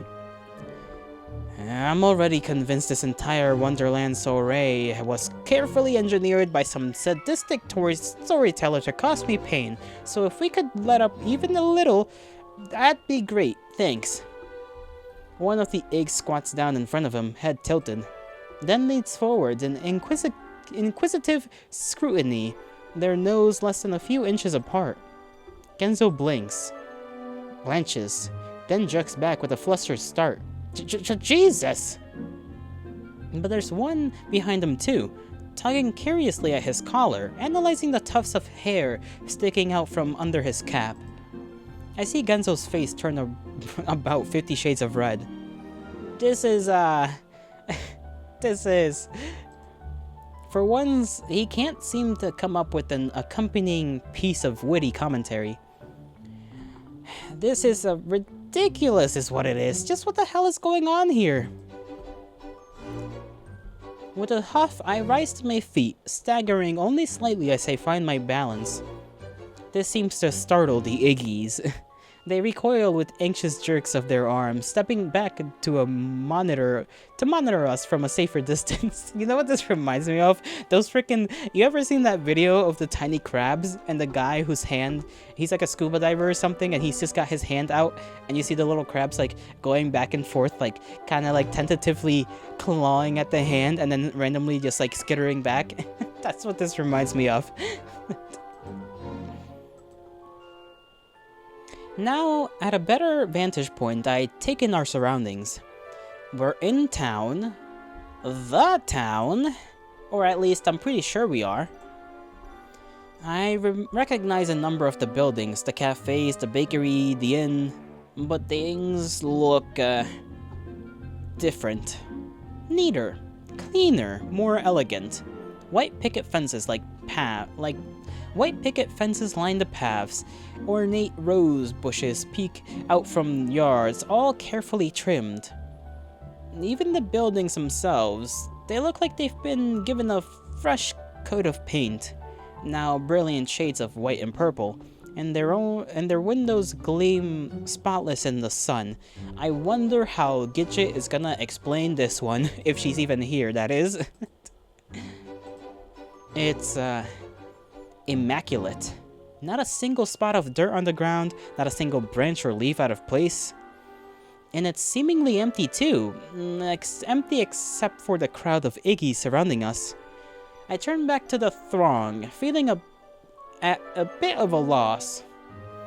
One of the Iggies steps forward, cocks his head, then begins waving his arms. First as though in anxious apology, then in thoughtful befuddlement, then in skeptical inquisition. I simply stare at him. Genzo lurches to his feet next to me. I think he's trying to talk to you, he hisses. The other Iggy looks at me a moment longer, scratches his head, then tries again, waving his arms more fervently. Now it's my turn to scratch my head. I'm sorry, I can't understand you, I try, somewhat unconsciously mimicking some of the same movements as the doll. The other Iggy slumps. He looks so dejected. Poor guy. He's just like, fuck. Oh no, now I feel kind of bad. I hope these guys don't turn like crazy against us down the line. It's just like, meow. That's a little cartoonish sound. I can hear it in my head. I did have another glance around at the crowd, so many eyes on us. I tug at my collar nervously. I also can't help but notice their little mannerisms. Some of them playing with their hands, some of them rocking back and forth on their feet. You already know what's gonna happen, Yolato. Something's gonna happen. I don't know when, though. That's always the iffy part. Some of them itching at their noses in rapid flourishes of vexed unease. And I blink. Is that what I look like? I instinctively itch at my nose, then gnaw a huge chunk out of the inside of my cheek in growing discomfort. What's about to happen? I don't know. I turn back to Iggy in front. To the Iggy in front. Is Gidget here? This seems to brighten his mood. He pops back up, fingers raised in inspiration, then shoots off another series of rapid-fire arm signals before nodding expectantly. Please tell me you got that. I scratch at the back of my neck with a grimace. I mean, I guess that's a yes? Is it gonna get weird? Well, Gidget is here, and I hope she has an explanation, so probably. Watch Gidget be like, bro, I don't fucking know what's going on either. I'm just chilling here. Because it seems more chill than being outside of the town. It would be so funny if she's just hella serious. She's just like, well, I just got here, and then this is just how it is.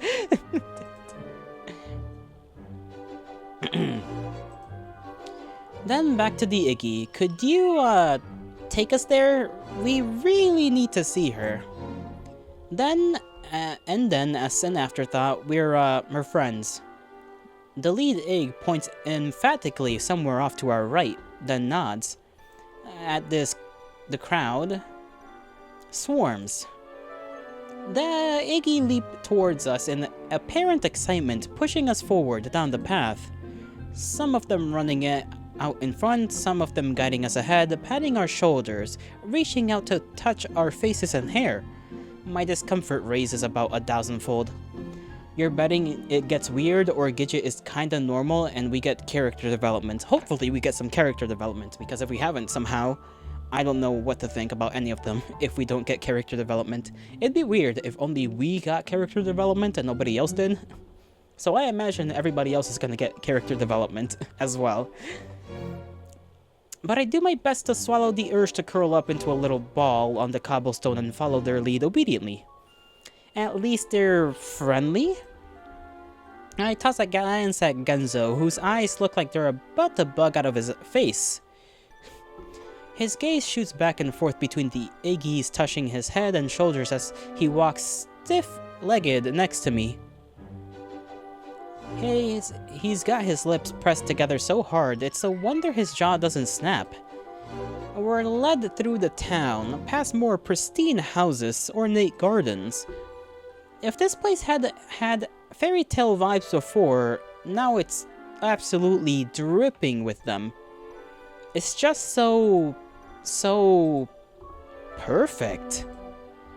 To the point that I find myself afraid to touch anything lest I leave a dirty fingerprint or errant hair on the paint. Further and further we walk, more Iggy's joining us along the way. I still haven't spotted a single person besides an Iggy. But what happened to them all? But I'm not giving long to ruminate on this question because in front of me, the grandest manor I've ever seen erupts across my vision. A lush white exterior, sprawling balconies, vine-wrapped pillars, and accompanied by flowers and greenery, a neatly kept garden with bursts of purple blooms. It's a picture-perfect portrait of a quaint immodesty. Genzo takes one look at the manor, his jaw slack, then spins on his heels. That's it, I'm going back. Genzo! I grab his arm on instinct despite his trademark hyperbole. The Gidget was hell enough when all she had was an inn, and now she's got a whole fucking mansion? He throws his arms out for emphasis. And an army of Iggy lookalikes? I throw a glance at the army in question. He's not wrong. Though despite how unnerving their presence is, they don't seem to want us any harm. I watch the one nearest me blow upwards to a lock of bang covering his eyes again and again. Nor do they seem capable of it. I blink and turn towards the mansion. Maybe she... But I trail off, unable to think of a way to end my sentence. Maybe she what? Maybe she wants to skin us? Maybe she wants to invite us to a nice tea party to poison us and eat our brains? Okay, you're being a little ridiculous, you know? I mean, like, he's not, but he is at the same time. Fucked up shit has happened so many times before, it's technically not ridiculous. So I'm gonna say, you kinda have a point. You kinda have a point, okay? You got a point. Be chill, though. I chomp down on my lip with a grimace. Despite the exaggerated examples, he's not wrong. Gidget has, well, let's just say she's done things. Things I would rather not think about. Things that make my stomach twist and icy prickles of anxiety run up and down my arms and legs. I guess you have a point, I wince. I don't think she'd ever do anything like that, but I'd rather not give her the chance to try. Cold dribbles of sweat break out across my forehead. It's not like I want to remember, like I want to think about her hands around my throat, the snips of scissors around my tongue, the panic in my heart as she lifted me into her arms, carried me off the bed. I'll fix you. I wipe at my face. Next to me, Genzo blinks, presses his lips together. His brows twitch in concern. Hey, you okay? Yeah, sorry. Memories, I guess. He brings a hand to my shoulder. Everything gonna be fine, yeah? Sorry if my overreacting scared ya, he winces. You know me, this mouth has a tendency to run away from me. Miles and miles away. It's not you, it's just... I shake my head. Anyway, you're right, it'll be fine. Everything will be fine. Fine. I nod. Genzo cocks a brow. That wouldn't convince a fly, but I guess I'll take it at that. Come on, let's get this over with, yeah?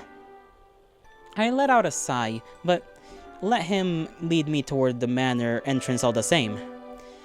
Why do I have the feeling this is going to be a long, long night? Because it tends to be so. It just tends to fucking be so. Okay. Let me take a drink right here.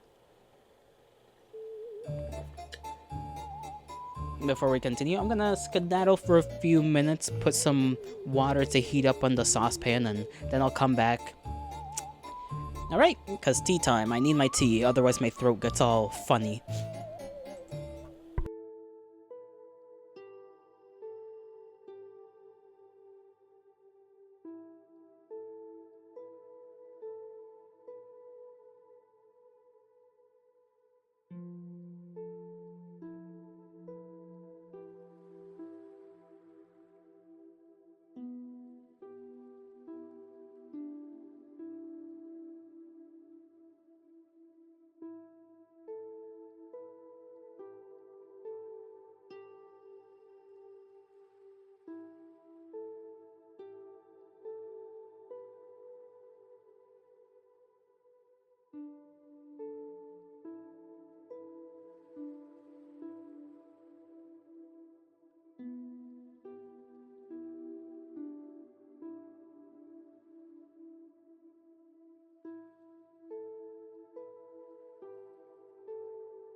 I return. Holy moly. You know those little, like, fruit fries? Not fruit fries. Fruit flies. Those fuckers are annoying as hell. I hate them. I hate them with all my being. I don't know why they exist. I wish they didn't. They have no purpose. They serve no purpose. But there's a couple of them just kind of around. And like one per room almost. And I don't know why. Alright, let us continue with this Gidget's home and this royal ass sounding song. The door closes with a creak behind us, cloaking us in the dim luminescence of the manor interior. The inside is quite a sight. Fancy. Decadent. Like the estate of some wealthy baroness. But we need them for the ecosystem, right? There's gonna be one person that's like that. Gilded ornate paper lining the walls, triple-tier chandeliers illuminating room after room, delicate china and golden fineries crowning furniture of rich mahogany. I'm reminded of Orlam's castle, the same aura of unrestrained extravagance dripping off every inch of the place. Only smaller, more compact, cozier perhaps if you could describe such a lavish chateau as such. Genzo whistles beneath his teeth next to me. Looks like someone leveled up. This is quite the upgrade. How come this place can't how come this place can't shower me with opulent necessities? I'd like to live in the lap of luxury for once. Genzo's hand goes to his hip. It is a tempting sight. There are more Iggies inside, some of them sewing and dusting the rooms, some of them carting trays of food, and still others standing like watchmen beside the doors. The nearest one pulls a lopsided salute at the approach of our group, and the Iggy I'd attempted to speak with earlier steps forward. I see more flailing of arms and hands. I still have no idea how they're communicating. But the idea must have been conveyed because the watchman Iggy glances towards the back stairwell, then shrugs and motions us through. Some security. Some security. I think that was meant to be sarcastic. Our Iggy leads us down the hall, and we leave the rest of the group behind us as we start up the steps. More Iggies go pushing past us. All of them harried and anxious, eager to get to where they're going and half stumbling down the stairs. Some of them carrying gleaming silver trays, some of them donning all assortments of cleaning apparatures, and still others carrying around nothing at all. But wringing their hands with such fervor, I'm surprised they don't trip and fall face first down the steps. Around and around the spiral steps we go, until we reach the top landing and step out into a grand upper hall lined with flickering sconces and paintings of Gidget. My thoughts go first to the placards, the ones that had once lined the path into the village of Gidget in her many ensembles, all of them flashy and colorful, and occasionally erotic. However, these portraits are different, painted in dark heavy strokes and showcasting a stern-faced Gidget in a variety of Victorian-esque dresses adorned with laces and frills. The emotionalist features, the stiff posture. She looks almost doll-like. I'm feeling a tad perceived. You're telling me? I jerk my gaze away from one portrait in particular that seems as though its eyes are following me. The memories are coming back stronger now. Memories of that room in the inn, of Gidget sitting next to me in the bed, of her eyes boring into mine, of her hands. I shake my head, wipe at my forehead. No. Things will be different this time. They will be. Our Iggy leads us down the hall of Gidgets, stopping at a large set of gold-trimmed double doors. He pauses, knocks, And about 30 seconds later, another Iggy pops his head out the door curiously.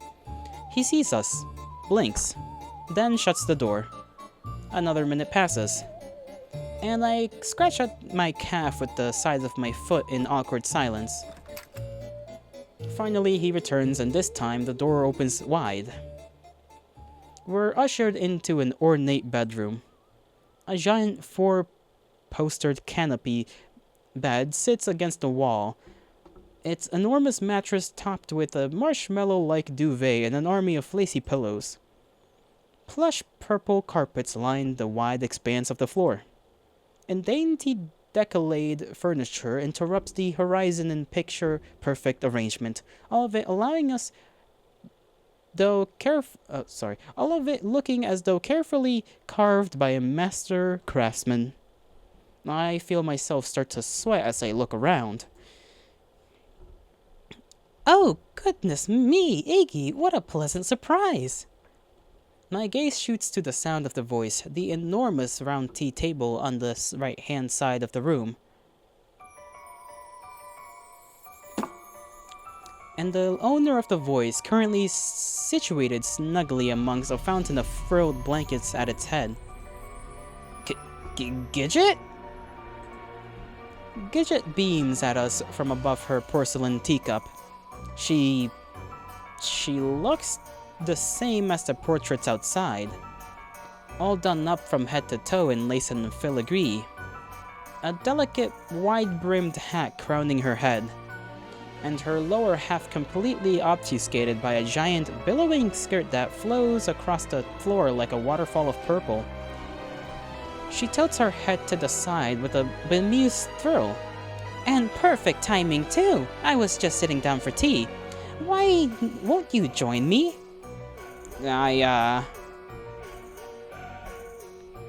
Next to me, Genzo swallows hard. I know what I said before was a joke, but the possibility is suddenly becoming a bit too real, he hisses. Don't fall for it, Gelato. And Genzo's taken away. Before I'm able to respond, our guide Iggy gives us an exuberant push forward towards the table as another set of Iggy's approaches to pull a duo of chairs from the table. We're shoved into them just a tad bit too hard. Then, practically choked as the Iggy's tie a set of napkins tight around our necks. I tug on mine with a grimace, and then look out across the table. Look at this. Oh, very nice. Oh, little. I don't know if you can see the spider cookies behind us. You can see the plate. There's that one little spider cookie behind me. I like that one. It looks kinda cute. It's filled with trays of pies and cookies, scones, and tarts. From behind, a pair of Iggies deliver us each a cup and saucer full of tea. I eye it dubiously, but don't partake. Where's your tea, Gelato? It's right next to me. It's doing its thing, okay? I have to wait for it to be chilled. Tea reveal when? It's not like I'm drinking something special. It's literally just decaffeinated green tea.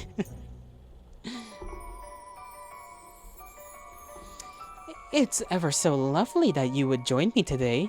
Gidget's voice is sickly sweet. She takes a sip of her tea. It's been so long since we last spoke. Has it? She brings a hand to her mouth with a laugh. Oh yes, I'd forgotten. It's only been a matter of days to you. I nervously chuckle. I chuckle nervously, place my hands in my lap. You remember too then, I start. Of course, a smile. It was quite a surprise, I must say, to realize how much has happened, how much we've gone through together. Even when plugged in, your phone continues to die. No, Fig, don't leave us, please, we need you for emotional support. That's one way to put it, Genzo grumbles beneath his breath. Why is she smiling like that? Look at, she went from like smug to fucking that. Pasta game, Gelato. Listen, Listen, it just be like that. We have to continue. The show must go on. I'm sorry. You'll all have to continue your quest without me? Okay, Fig. It was lovely having you here. Thank you for coming by. If we don't see you again, have a great one. May the gods bless you. May the stars shine in your honor. But if we do see you again, I'll pat you on the head. Or something, I don't know. Gidget's smile curls even wider. A head pat, a head pat. Oh yes, you and I had our fair share of tiffs, didn't we, Genzo? If you'd keep calling you, goddamn, I can't read. If you'd call keeping you from snipping Iggy's dingled off tiffs, then yeah, we've had our fair share of them. This elicits a high-pitched squeal from Gidget. I feel my toes curl in discomfort as I watch her bat a hanky to her eyes. How extraordinarily droll! I have to say that I've missed your unique brand of off-colored comedy. She sighs, brushes an errant hair out of her eyes. Don't you worry though, Iggy. I have no such inclinations any longer. No, I am happy to say that I've moved on. I blink. Sit up just a bit straighter. You have? She brings a finger to her lips, gaze going skyward in memory. It took me a while, admittedly. I was a bit beset when I arrived here, as you might imagine. All those memories, all those rejections. I clasp my hands together, fingers clawing at each other. But I used that feeling to propel me forward. It fueled me, Iggy. And oh, the things you can do when inspired.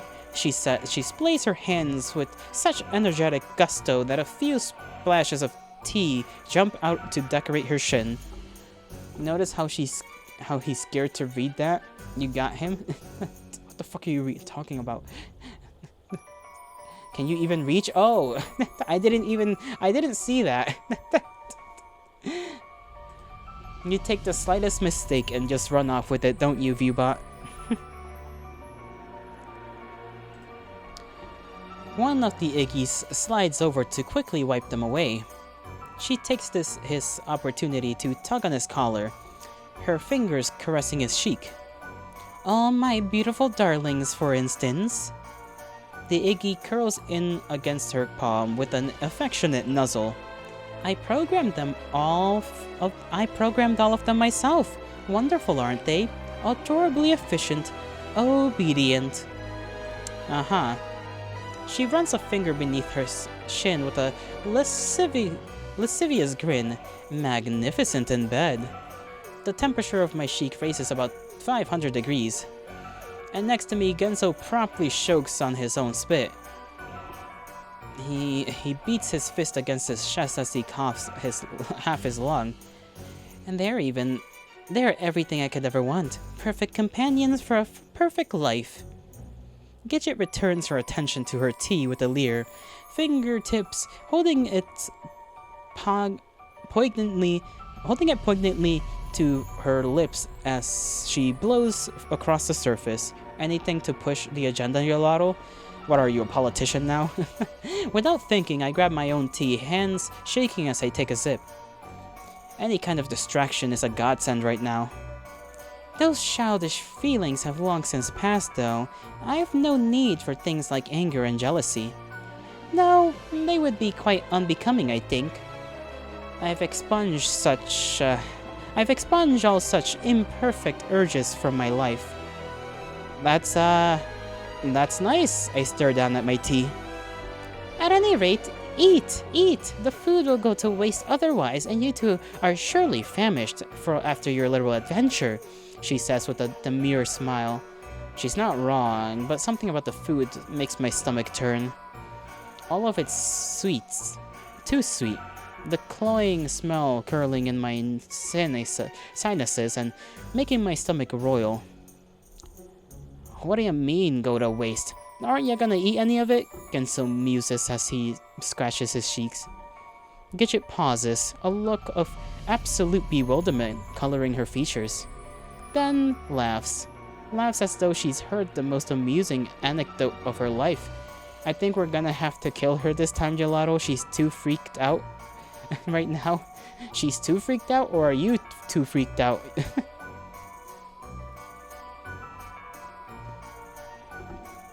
Heavens, no. Once you achieve this level of perfection, you no longer need to consume anything. Quite dirty, really, when you think about it. Eating. Chomping away on all those little bits like some kind of cow. She takes another sip of her tea. No, I partake in nothing but my daily rations of tea. How else do you think I managed to retain this figure? Genzo's brows arch. Then why make all this food? He sounds absolutely affronted. One must keep up appearances. She grabs another Iggy on his way by with another tray of freshly made egg tarts. Pinches his cheek with a playful grin. And I need something to keep my little darlings occupied. They get so restless when they have nothing to do. You? She says she sleeps with clones? I'm not surprised. Like, I don't know what you expected, bro. Worse things have happened. Fucked up things. All types of things have happened. Like, this is the least of our concerns, if we're being honest with ourselves. All we need to know is whether she's gonna try and kill us or not, and then we can, like, run out of here if she will. But so far, no signs of us being in danger, I hope. Maybe I'm just a bad a bad teller of character. I'm not too certain. I simply stare at her in disbelief. Then glance around to see all the Iggies watching me. I gulp, shrink just a bit in my chair. Finally, I grab one of the cookies so as not to appear rude, nibbling on it in silence. Next to me, Genzo sighs and reaches for one of the cupcakes. Please don't let this be the last cupcake I ever eat. We munch on our sweets in silence, Gidget watching us with a look of contented accomplishment painting her cheeks. The plates of desserts are changed out for new ones, most of them untouched. Genzo coughs next to me. I continue chewing on my cookie. Once, twice, again and again. Until it turns into battery slop in my mouth. Another cough. This one followed by an elbow in the ribs that nearly sends the cookie slobber out beneath my lips. Eggs. I throw him a confused glance. He just glares at me, gaze shooting pointedly between me and Gidget. Say something, he finally hisses. Oh, I cough, clear my throat, then turn back to Gidget with an awkward squeak of my share. This is great and all, but like, surely you're not going to stay down here, right? I feel like I've had this same conversation a million times over at this point, but I don't know what else to say. Clearly there's something wrong here, something we need to fix. This place is warping us. Warping? Gidget cocks her head to the side. Then she smiles, more like transforming. I see everything so perfectly now. All the mistakes I've made have opened my eyes, enlightened me to my own stupidity. All my life I've relied on someone else to make me perfect. But I can achieve my own perfection, craft it with my own hands. Don't you see? I have everything I ever wanted, and I did it all myself. A cold tendril of dread curls itself up in my chest, tickling the base of my larynx. Everything you ever wanted? I grimace, tossing a glance around the room. When have you ever wanted any of this? None of this seems like you. I take a sip of my tea, hoping it will mask my discomfort. What would you know about me? Gidget's voice goes suddenly sharp. Okay, look at her. She's... okay, maybe this is not Gidget. Maybe this is somebody completely different. And for a brief moment, something about her changes. Her eyes, they give off an otherworldly flash of yellow. and I swear I see her pupils split for a second. I sit back in my chair with a start, sloshing tea up and into my wrists. But the moment is short-lived. She blinks, sinks back with a smile, beckons a nearby Iggy to come refill her cup. Yes, what would you know about me? She muses as she sits back, impish smile playing on her lips. You've done nothing but stifle me all my life, you and your graceless comments. This abhorrent dependency on you has done nothing but hold me back. Oh, 'cause you're the patron saint of altruism, Genzo pushes himself to his feet. Oh, please, must we start this again? Gidget fans herself. You're only making a fool out of yourself.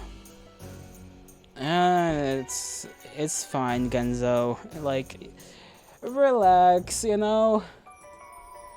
I want to say something. I really do. Because she's right. She's fucking right. But all of a sudden, my voice feels trapped up inside my larynx like an air bubble from an oversized gulp of soda. My gaze drops to the table as my cheeks grow warm. And I bring a shaky hand to Genzo's sleeve, giving it an anxious tug. It's okay, Genzo. It's fine, really. I eke out, my voice cracking. Genzo looks at me, looks at Gidget. I see his brows twitch and furrow. Then, finally, he sighs, letting himself fall back onto his chair with a huff. Fine, forget it, I guess. Seeing Gidget rage bait you guys is funny, not gonna lie. Yes, you guys. Why am I feeling lightheaded? I don't know why. I ate a snack specifically so I wouldn't be hungry, but my limbs are feeling kinda weird, and my head is beginning to feel a little lightheaded. Maybe it's the lack of oxygen, give me a moment. Need to take like a little break. It's a little break. Little smidge of a break. When did I eat? It was like... It was at an appropriate time.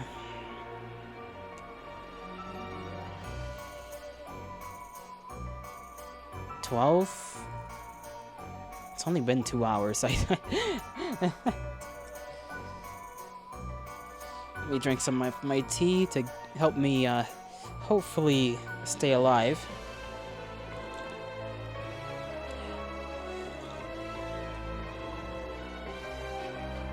It's still very warm. Okay, let's continue on. But I don't miss the hint of concern and the little glance he shoots me. Nor the way Gidget simply stares at me, lips pulled into a thin line. I clasp my hands together beneath the table and stare down at myself half-finished cup of tea. Finally, Gidget yawns. Your unfettered emotions tire me. I must rest. She warily flicks her hands towards the Iggies, who sat at once to clearing the table. Stay if you so insist, my darlings will see to it that you're comfortable. Though I recommend you embark upon the morn, I have no desire to join you in your silly game of heroism. Return to your unfulfilling lives and leave me be. But Gidget... Gidget holds her palms out, cutting me off, and the two nearby Iggies move forward to pull our chairs away from the table. I give a little retch as my napkin is yanked from my throat, then throw a panicked glance at Gidget's direction as I'm led from the room. The door swings shut behind us with a slam, making my bangs flutter forward. Well, Genzo muses, that could have gone better. A pause. But it could have gone a lot worse too, so I'd say we broke even. He clasps his hands together. Guess there is nothing more we can do. Let's rouse this highfalutin house. Once again, words. Big words that I've never heard or ever read. Genzo, His shoulders immediately slump. Yeah, I thought I'd try anyway. Maybe we'll have more luck tomorrow. We can't just leave. I throw an arm towards his lower half. I'm sure you could use a lie down anyway.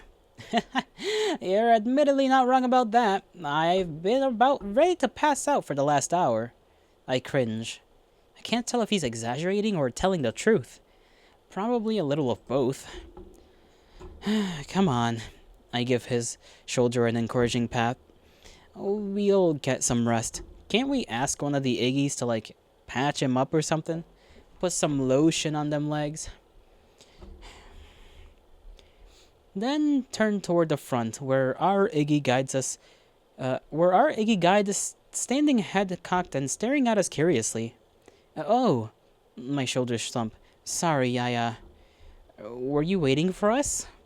He tilts his head in the opposite direction, silent a moment longer, then promptly claps his hands together with an almost audible shop and twist on his heels, walking purposefully down the hall.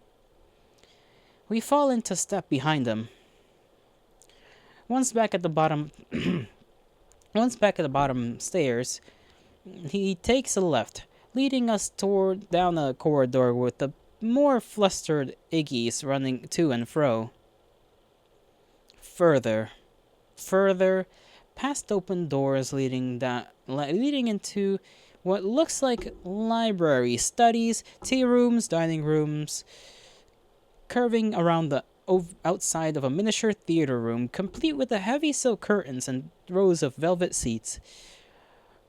Through a glass hallway looking out into a lush terrace, gardener Iggy's clipping away at the bushes and flowers. This place is huge. I gulp unwittingly. It's all a bit much. The Iggies in particular. I can't help but feel a combination of discomfort and pity for them as they scurry about.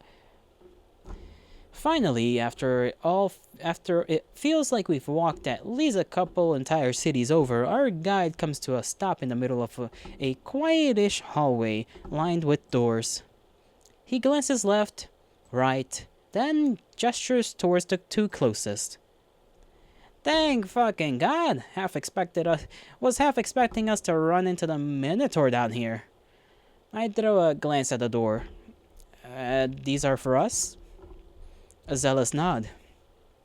I expect him to move out of the way, but he doesn't, just standing there staring at us. Thank you?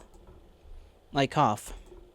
I shuffle my feet, then start to step past him, only for him to whip something out of his shirt, holding it out expectantly. It's a piece of paper, and when I take it to look more closely, I see it's a menu. List of exquisite sounding dishes and desserts line its surface in fancy curled print. You know, it'd unironically be awesome to go to a hotel where you can just eat some good ass fancy food. Like, I just want that once in my life. Like, that'd just be an experience. You know? It just a fun time. I don't know. It's been a while since I've just like been somewhere, gone into a hotel, ate food, and just chilled in a place that's not my own, where I don't have to worry about anything. It makes me a little sad. Strangely enough. That bit sad. Especially those little tarts. Those like egg tarts. Like, I don't think I've ever had a tart. I want one. I want like a little egg tart. Those look delicious. I've seen particularly there's this one guy that cooks like stuff from like historical foods, and he made some one time, like some little tarts, and they look so good. Oh man. I guess I could try and make them myself. We can have any of these? Another nod. My eyes grow wide as I take in the array of options. The Iggy hands another sheet to Genzo, who takes it curiously. The number of selections is staggering, to say the least, and I feel myself start to sweat, at a loss as to what I should choose. Why is he red? Why is Genzo red? Can I have a moment to look it over? The Iggy nods, point up at a little bell over the door, then presses his palm together as though praying. You're not gonna lie, I'm better off just getting Little Caesars than getting overpriced hotel food. Listen, I don't care about Little Caesars. I'm just saying for the sake of having something different going on in life. You know what I mean? Like Little Caesars, it's fine, I guess. Why is Genzo a tomato? That's what I'm asking. Okay, cool. I say before glancing over at Genzo, who has suddenly gone so red. I'm surprised he doesn't overheat on the spot. What's wrong? He's just staring down at his paper. And when I lean down to take a look, I see the words "Special Service" written in the top, followed by a range of services I don't know if I could even bear to say out loud. I swipe the paper away from him so fast I nearly tear it in half, my own cheeks burning. There will be no special services from the Iggy dolls, I squawk, my voice cracking. Then shove the offending piece of paper back into Iggy's hands. We won't be needing this. Freaky ass menu. The Iggy starts floundering, bringing his hands to his head in anxious confusion and nearly dropping the paper, but finally shoves it back inside his shirt and bows his head. He gestures towards our rooms with a sheepish wave of his arms. Thank you, I mutter, then start for the door. Let's go, Genzo. But Genzo is still there, still just standing there, still just staring down at his hands where the paper had once been. His face still the color of a tomato.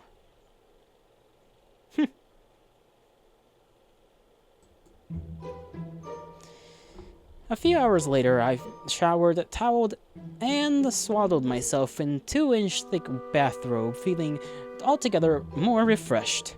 Even more so when I stepped out of the bathroom to see the meal that I'd ordered ready and waiting for me atop gleaming plates of silver. Salmon pepper steak on rice, blue cheese wedge salad, baked sweet potato with butter and brown sugar, an entire tray of garlic bread dripping with oil, and of course desserts, hot peanut butter sundae, slice of cookie and cream cheesecake. They've even somehow procured me a box of shock tarts to snack on, which is saying something as I'm pretty sure they don't even make those anymore. My stomach gurgles in spite of itself, and I let myself flop down on my little bed with a sigh of contentment. The bed yields delightfully beneath me, all downy folds of cloud-like comfort cradling my weary frame. I accidentally end up lying there, staring up at the ceiling for about 5 minutes before remembering the food, then sit up with a jolt and scooch towards the trays. The meal is as delicious as it looked, to the point that it makes my jaw ache. And I wash it down with glasses of wine and juice and some kind of curiously delicious lime drink that Iggy, who'd come to take my order, had fervently pointed to.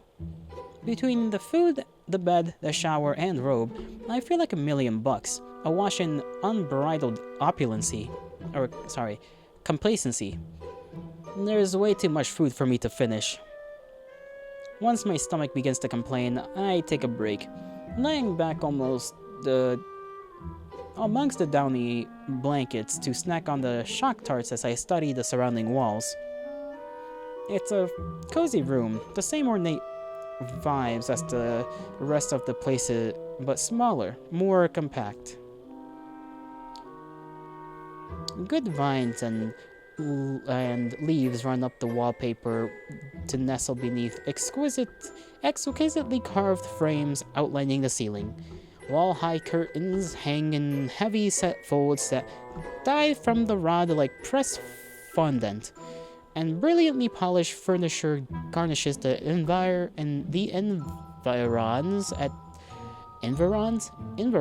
at thoughtfully placed intervals.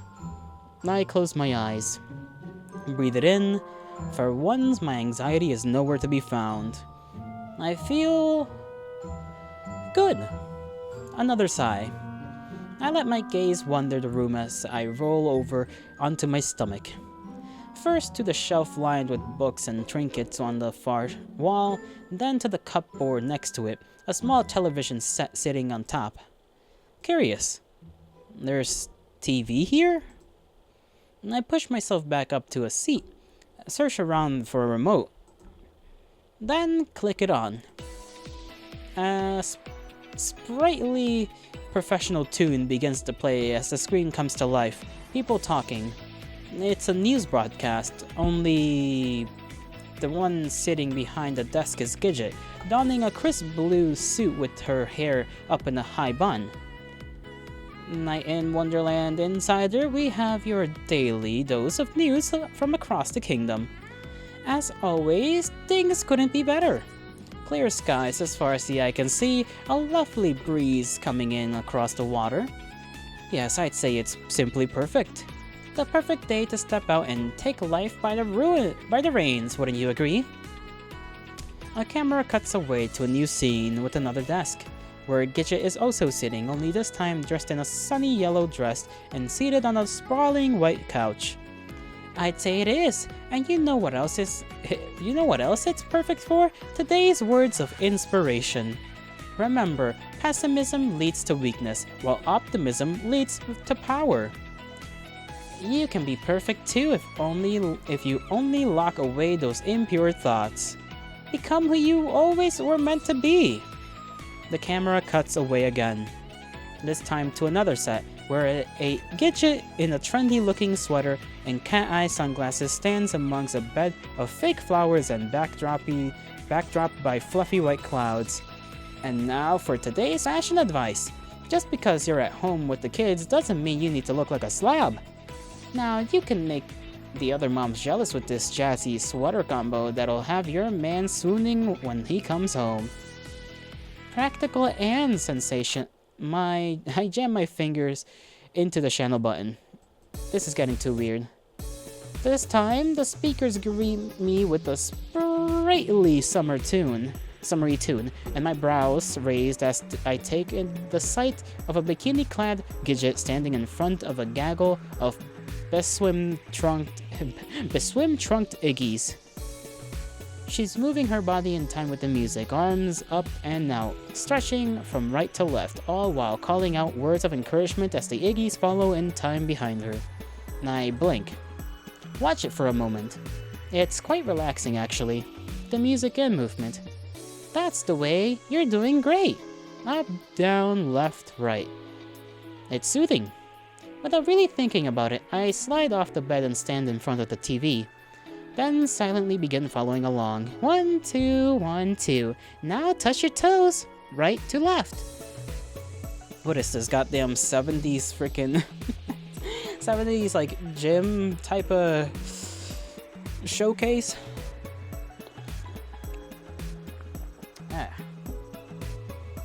I bend down and do as I'm told. Back and forth with the music. Then back up. A set of trunk twists, followed by some knee lifts. My robe flaps around me with the movement. I get so focused I don't even hear the door open, nor see the person enter. Just stretching my arms up and over my head with a rhythmic pulse, until... What the actual fuck are you doing? I jump back so quickly I lose my footing and fall into a splayed pile of limbs on the floor. Kenzo!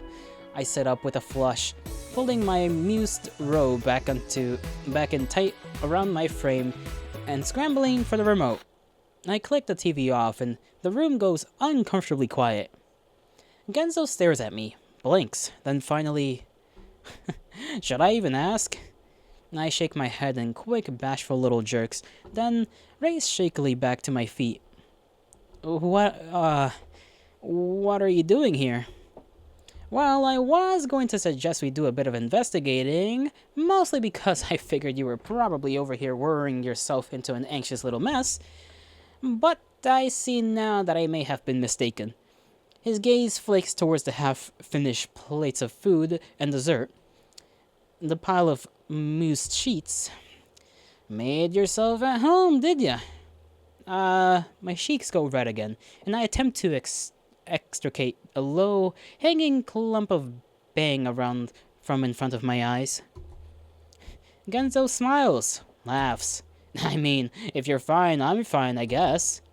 No, I bring a hand up in protest. You're right, I perhaps lost myself a bit. I think I would like to look around, maybe. My voice gets smaller with each word, and my gaze drops to the floor. Alright then, another chuckle. Maybe put some pants on then? I'll meet you outside. I nod, then watch him wander back over to the door. Tendrils of shame poke at my cheeks. I really had lost myself. I need to focus. Get Gidget out of here. Find the others. Fix all of this. Right. I nod again, this time to myself. For myself. Then return to the bathroom to find my clothes. Didn't we have this conversation on the boat about not worrying about others' happiness and fixing things? And here we are talking about fixing things. I mean, I know that's the type of person we are, but like... Man. We don't even have a plan. It's just fix things. The objective. How they go about it, I guess, is up in the air. Give me a moment. I'm feeling a little lightheaded again.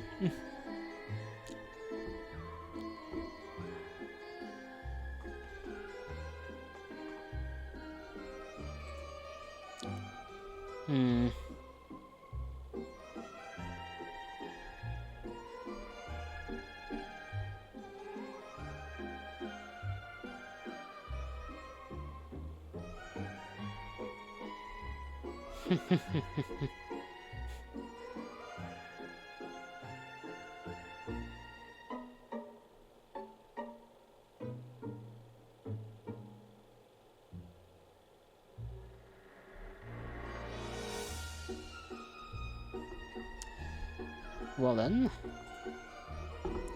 You're so nice. How do you plan on fixing this, gelato? I've got literally zero clue. Are you alright? Is your tea poisoned? No, the tea is not poisoned.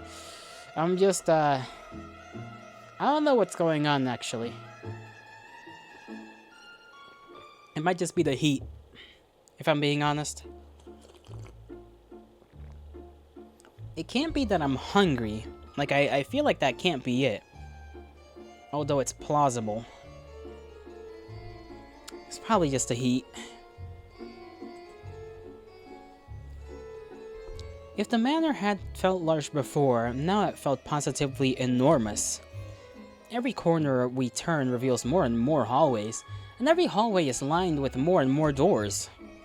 How does she even expect to use all this space? I muse to myself as I stick my head inside another polished den, this one with a crackling fire casting dancing tufts of light across the floor. I catch sight of the adjacent window before returning my gaze to the hallway. Dark. Night already? How does anyone with this much space use it? Genzo opens up a door to some kind of Iggy dorm room. 6 Iggy's glance up in surprise at his intrusion. He bulks and slams the door shut. I feel like we've been wandering through about 100 hallways already, and the most interesting thing we found was a signed copy of Moby Dick. Yeah, that was weird. I'm not sure what we were expecting to find anyways. Some magical key that will make Gidget listen to us? Indeed, especially considering I thought we already had that key. I blink, tilt my head to the side. We do? Genzo brings a hand up and flicks my forehead. You dumb fuck. I slap my hand to my forehead with a wince. Oh, then... Hey, that's... But Genzo has already moved on, whistling under his breath as he rounds the next corner. Oh hey, we're back at the entrance! My irritation evaporates only to morph instead into hopeless frustration.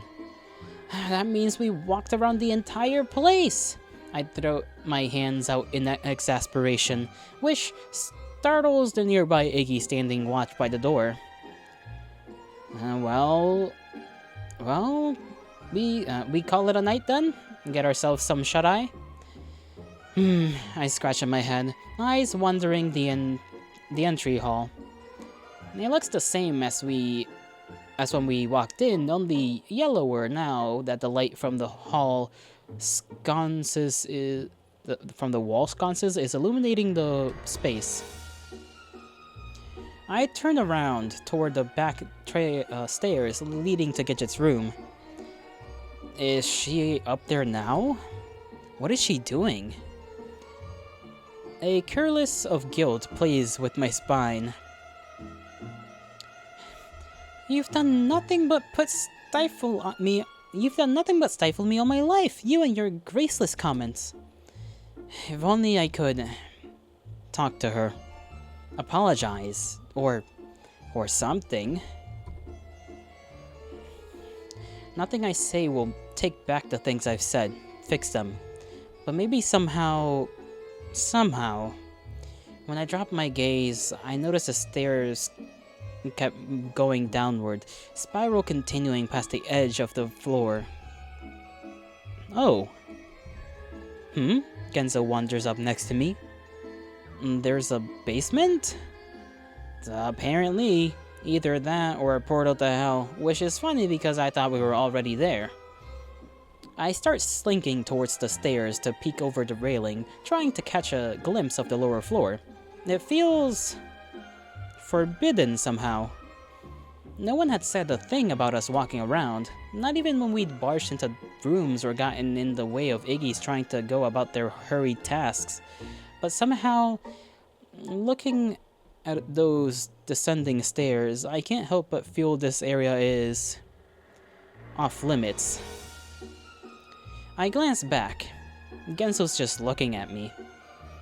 And beyond him I see the watchman Iggy rocking side to side on his feet, staring up at the ceiling as he bobs his head to some melody in his head. There's no one else in sight. I return my gaze to the stairs, then nonchalantly stroll down them. Iggy! Genzo hisses before clutching his cap to his head and dashing after me. But I don't stop until I reach the bottom. Another hallway. Though this one is darker, the hall's covered in deep red paper. The walls are covered in deep red paper.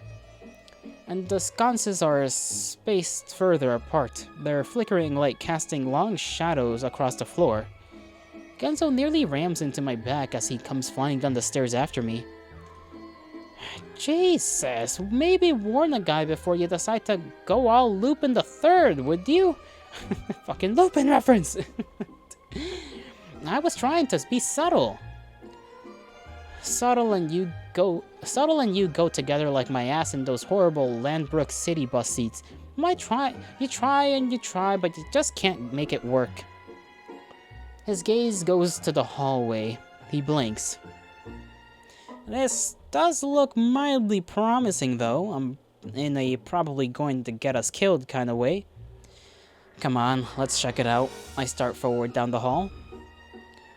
Roaring to go as ever at the sign of agonizing death I see. We walk silently down the darkened corridor, our footsteps masked by the thick rugs. It's eerie the way our shadows jump from scone to sconce, like out of sync shadow puppets projected in the play in the walls. It doesn't take long to reach the end. And approaching it, the hallway turns left sharply, revealing a small entryway with a single red door and a single Iggy standing guard in front of it. Okay, that just screams suspicious. What in the world would Gidget have locked away down here, though? You're asking me? I mean, My first thought was a sex dungeon. But my first thought is always sex dungeon when it comes to these things. So I'm not sure that's saying much. How do we get in, though?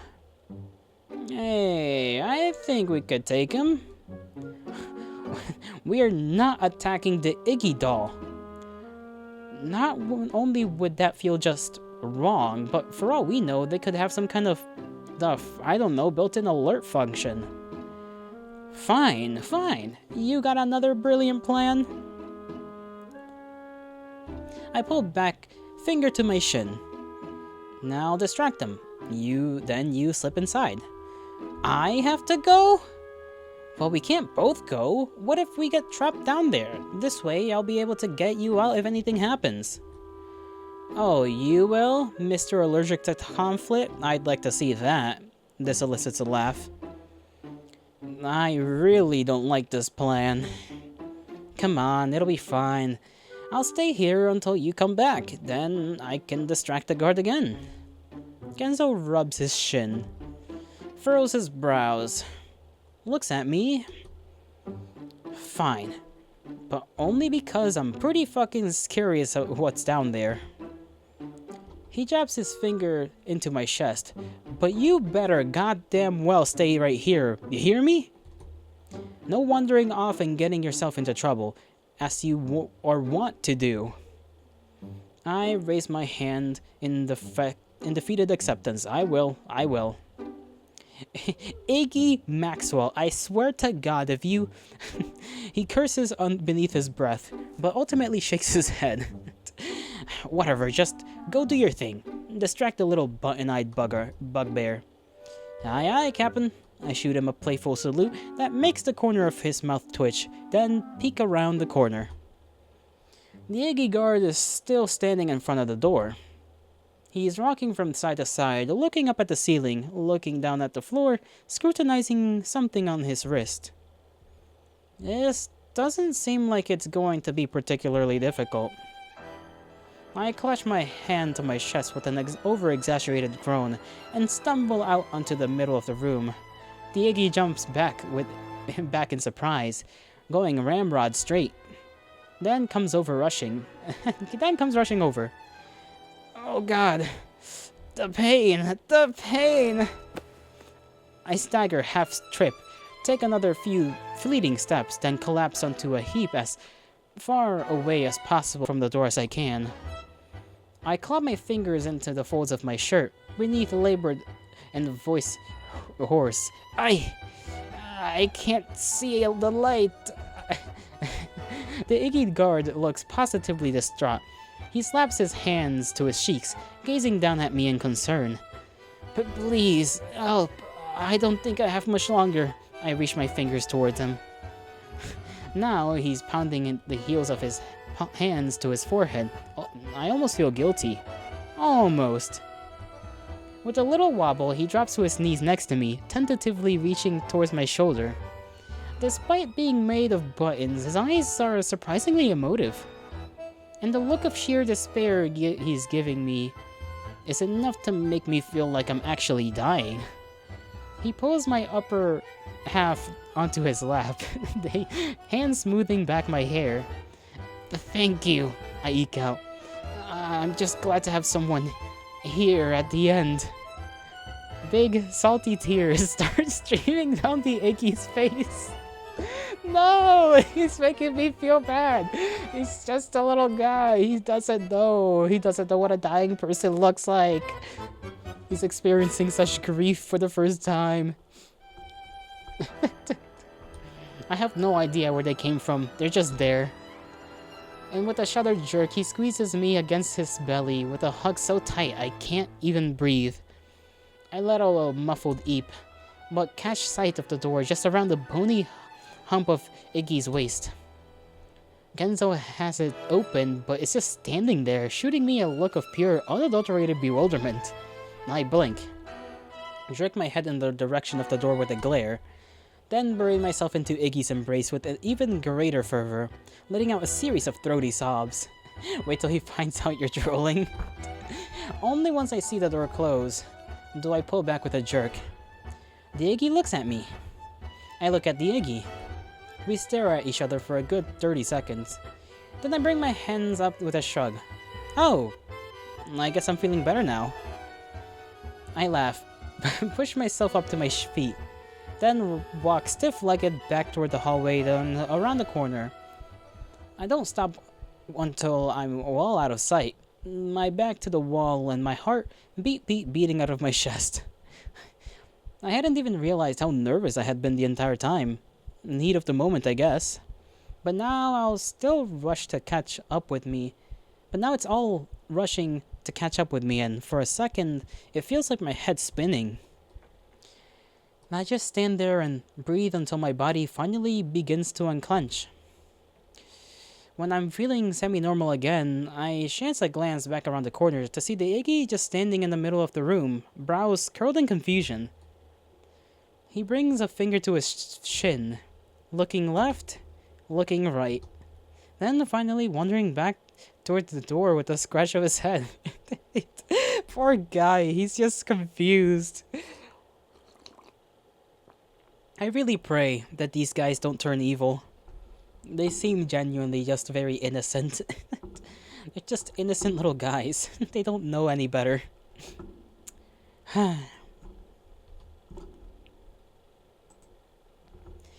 Mission accomplished then, or something. I let out a sigh of relief.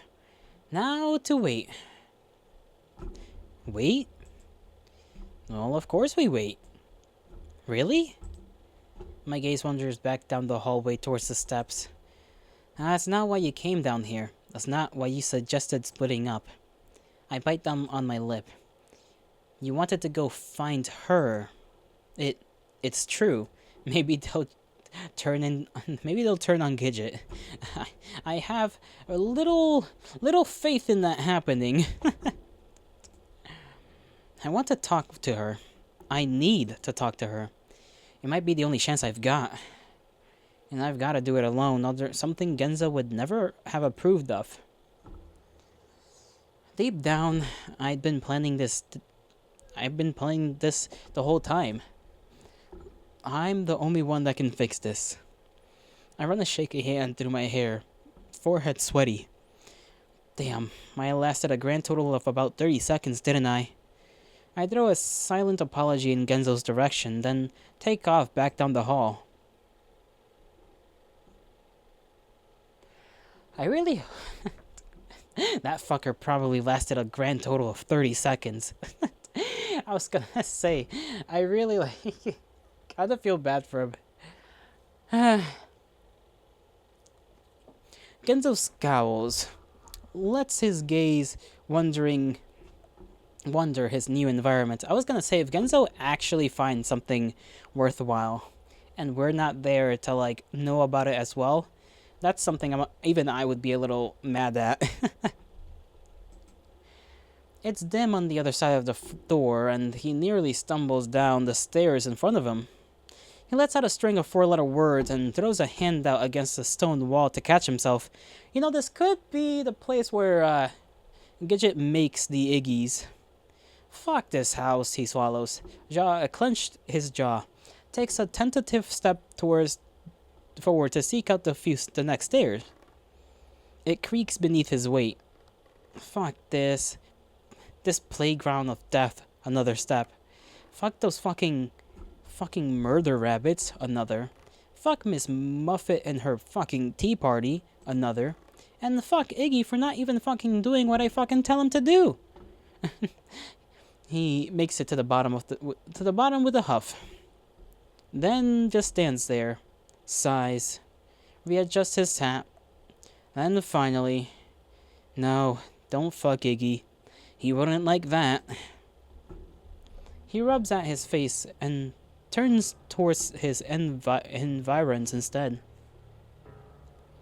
It's dark and it's dank and it's dirty. The hallway lined with large cold stone. A heavy wetness permeating the air. Something dripping off in the distance. And the bars punctuating the walls every 5 or so feet. like cells in a fucking dungeon. He whistles beneath his breath. God damn, do I hate being right all the time. The only light, the only light in from rectangular, the only light lifts in from rectangular windows high up on the walls in the cells, the moon bright and golden amongst the sea of stars outside. Charming! You could really do a lot with this place.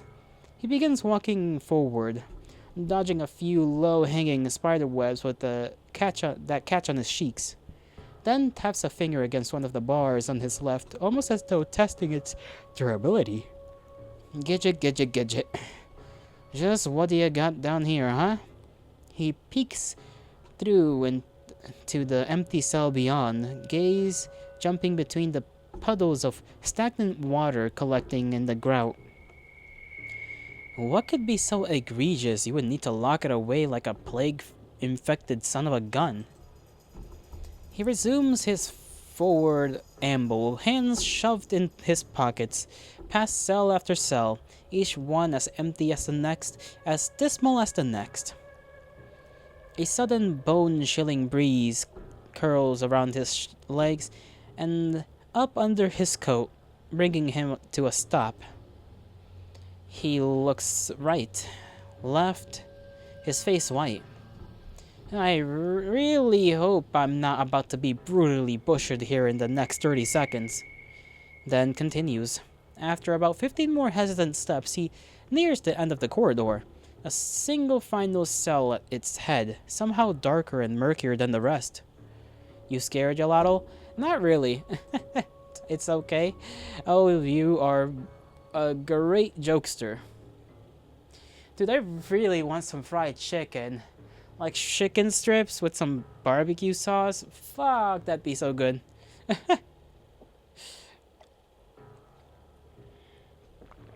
Oh my god.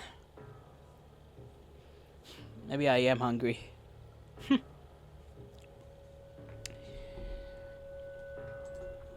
He moves towards it, nervous yet curious. This one is occupied.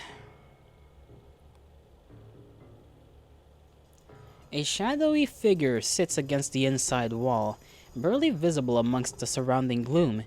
Is it fucking, what was his name? Go get some, you'll wait here. Wish I had some. But what's his name? Fucking, it might not be who I think it is. Man, what was his name? The guy from fucking Invincible. He has the same name as him. The like old, you know, guy that runs the fucking global thing. If it's not that guy, I'm gonna be just an idiot. Cecil. Yeah, that's right. Cecil. Genzo curls his hands around the bars, peers inside, blinking, then sucks in his breath. Well, fuck me with the Jane Austen novel. It might be like actual Gidget. Assuming my theory about the Gidget that we came across with is like a weird imposter. Gidget! I throw open the door to Gidget's bedroom with a wince-worthy slam. Gidget, I need to talk to you. My voice trails off as I survey the perimeter. The room is dark, though not for sleep, apparently, as Gidget isn't in her bed. Nor is she at the table. Nor is she anywhere in the entire room. I press my lips together. Interesting. Where else could she be at this hour? There's no sign of any Iggies either. The room is empty still, to the point of animosity, especially compared to the flurry of activity occupying the rest of the manor. I take a step forward, only for the sudden click of the door closing behind me to send my heart curling toward my voice box. I'm swallowed by the darkness, all of it, that eerie still. And it takes me a solid 60 seconds for my heart to calm and my arm hairs to fold back over my skin. Damn door. I start towards it, then decide against it. No need to potentially draw attention to myself. Instead, I grope for a light switch on the wall. Where? There. The room goes bright. A smoothing yellow light. Though it takes my eyes a few flustered blinks before my vision adjusts. I can see things better now, which does nothing except confirm the fact that Gidget is nowhere to be found. In fact, the bed doesn't even look like it's been touched. The duvet is perfectly pressed, the pillows arranged just so. And across from it, the table had been laid out for what looks like an evening tea, though the tea itself has already been consumed. I bring my hands to my hips with a frustrated pout. So much for my great plan. Why does it seem like most of my plans end up failing horribly? Hell, most things I do in general. Flashes of Gidget run through my head, her face, brows furrowed, lip trembling. How many times have I seen her cry? How many times have I made her cry? All because I can't figure out how to say the right thing. Why does it always feel like there's some kind of secret code to social interaction? I sigh, take a moment to wander the room, gaze mindlessly scanning the furniture, the walls. There's more photos of her. All the photos of her are of her. It's just a tad unnerving. As I approach the nearby bookshelf, I notice one of the books is uneven, sticking out from beneath the others like a broken piano key.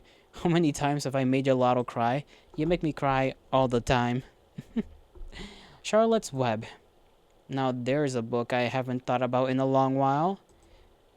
Curiosity getting the better of me, I reach out, pull the book from its spot, only for the entire shelf to recoil from my touch with an earthy rumble. Damn! I just, worry not. It shimmies, shakes, the book embobbles on the shelves, rocking back and forth, before shifting back onto the wall and sliding to the right, leaving behind a dark hole in its wake. I stare at it in bewilderment, hand poised with the book still clenched between my fingers. Why does this always seem to happen to me? I poke my head inside. There's a moldy smell in the air.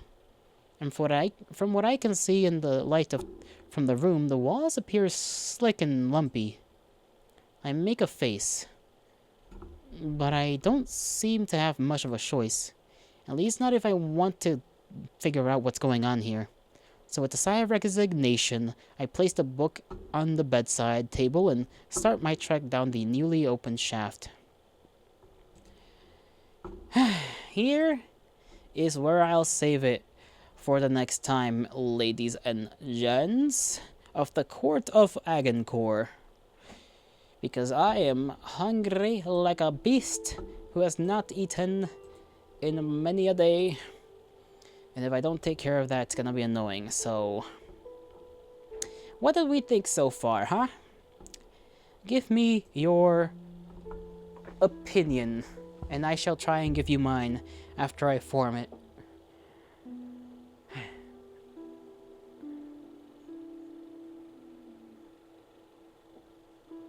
Give you a sec? Okay, we'll give each other a sec. So this Gidget obviously has secrets and is obviously different. I am half wanting to say that there is a chance that Gidget has maybe split herself in two. Maybe. Although I'm not certain about that because we don't really have much evidence to go by. I was gonna say that, like, this Gidget that we've met so far is like a kind of what she wants to be. You were thinking that? Okay, so we were along the same lines. I was thinking this is a version of her she wants to be, and then maybe there's a boy Gidget. Yeah, that's what I was gonna say. There's a version of her that she, like, is, or something like that. It's just like two different halves of her kind of thing.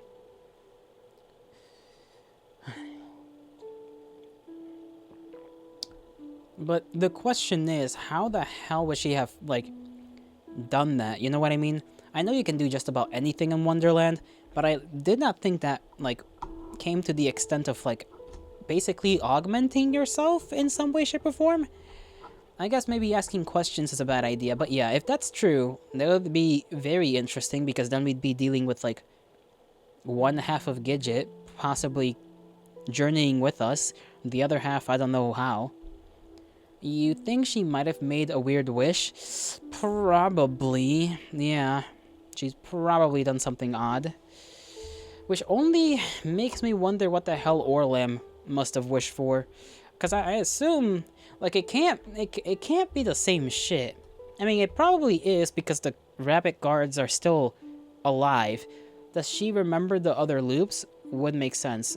I mean, we had that conversation with, you know, with her, and she said she has, so yeah. I think we can make the assumption that everybody remembers now. Everybody remembers. That still makes me inclined to think about what exactly awaits us when we get to the kingdom. I don't know. You were on the toilet, true enough. Anyhow, I think that'll be for now. Tomorrow we play Signalis, so I'm kind of hyped for that. You know, that's an exciting game with a good story. Horror action kind of game. Haven't played something like that in forever. So I bid thee farewell. I hope you all have a great rest of your mornings, afternoons, evenings, and nights, wherever and whenever you are. May the gods bless you. May the stars shine in your honor. And I shall see you all in the morrow. You need to be there. May you be there. Maybe you'll catch us, maybe you won't. Either way is fine. Bye-bye!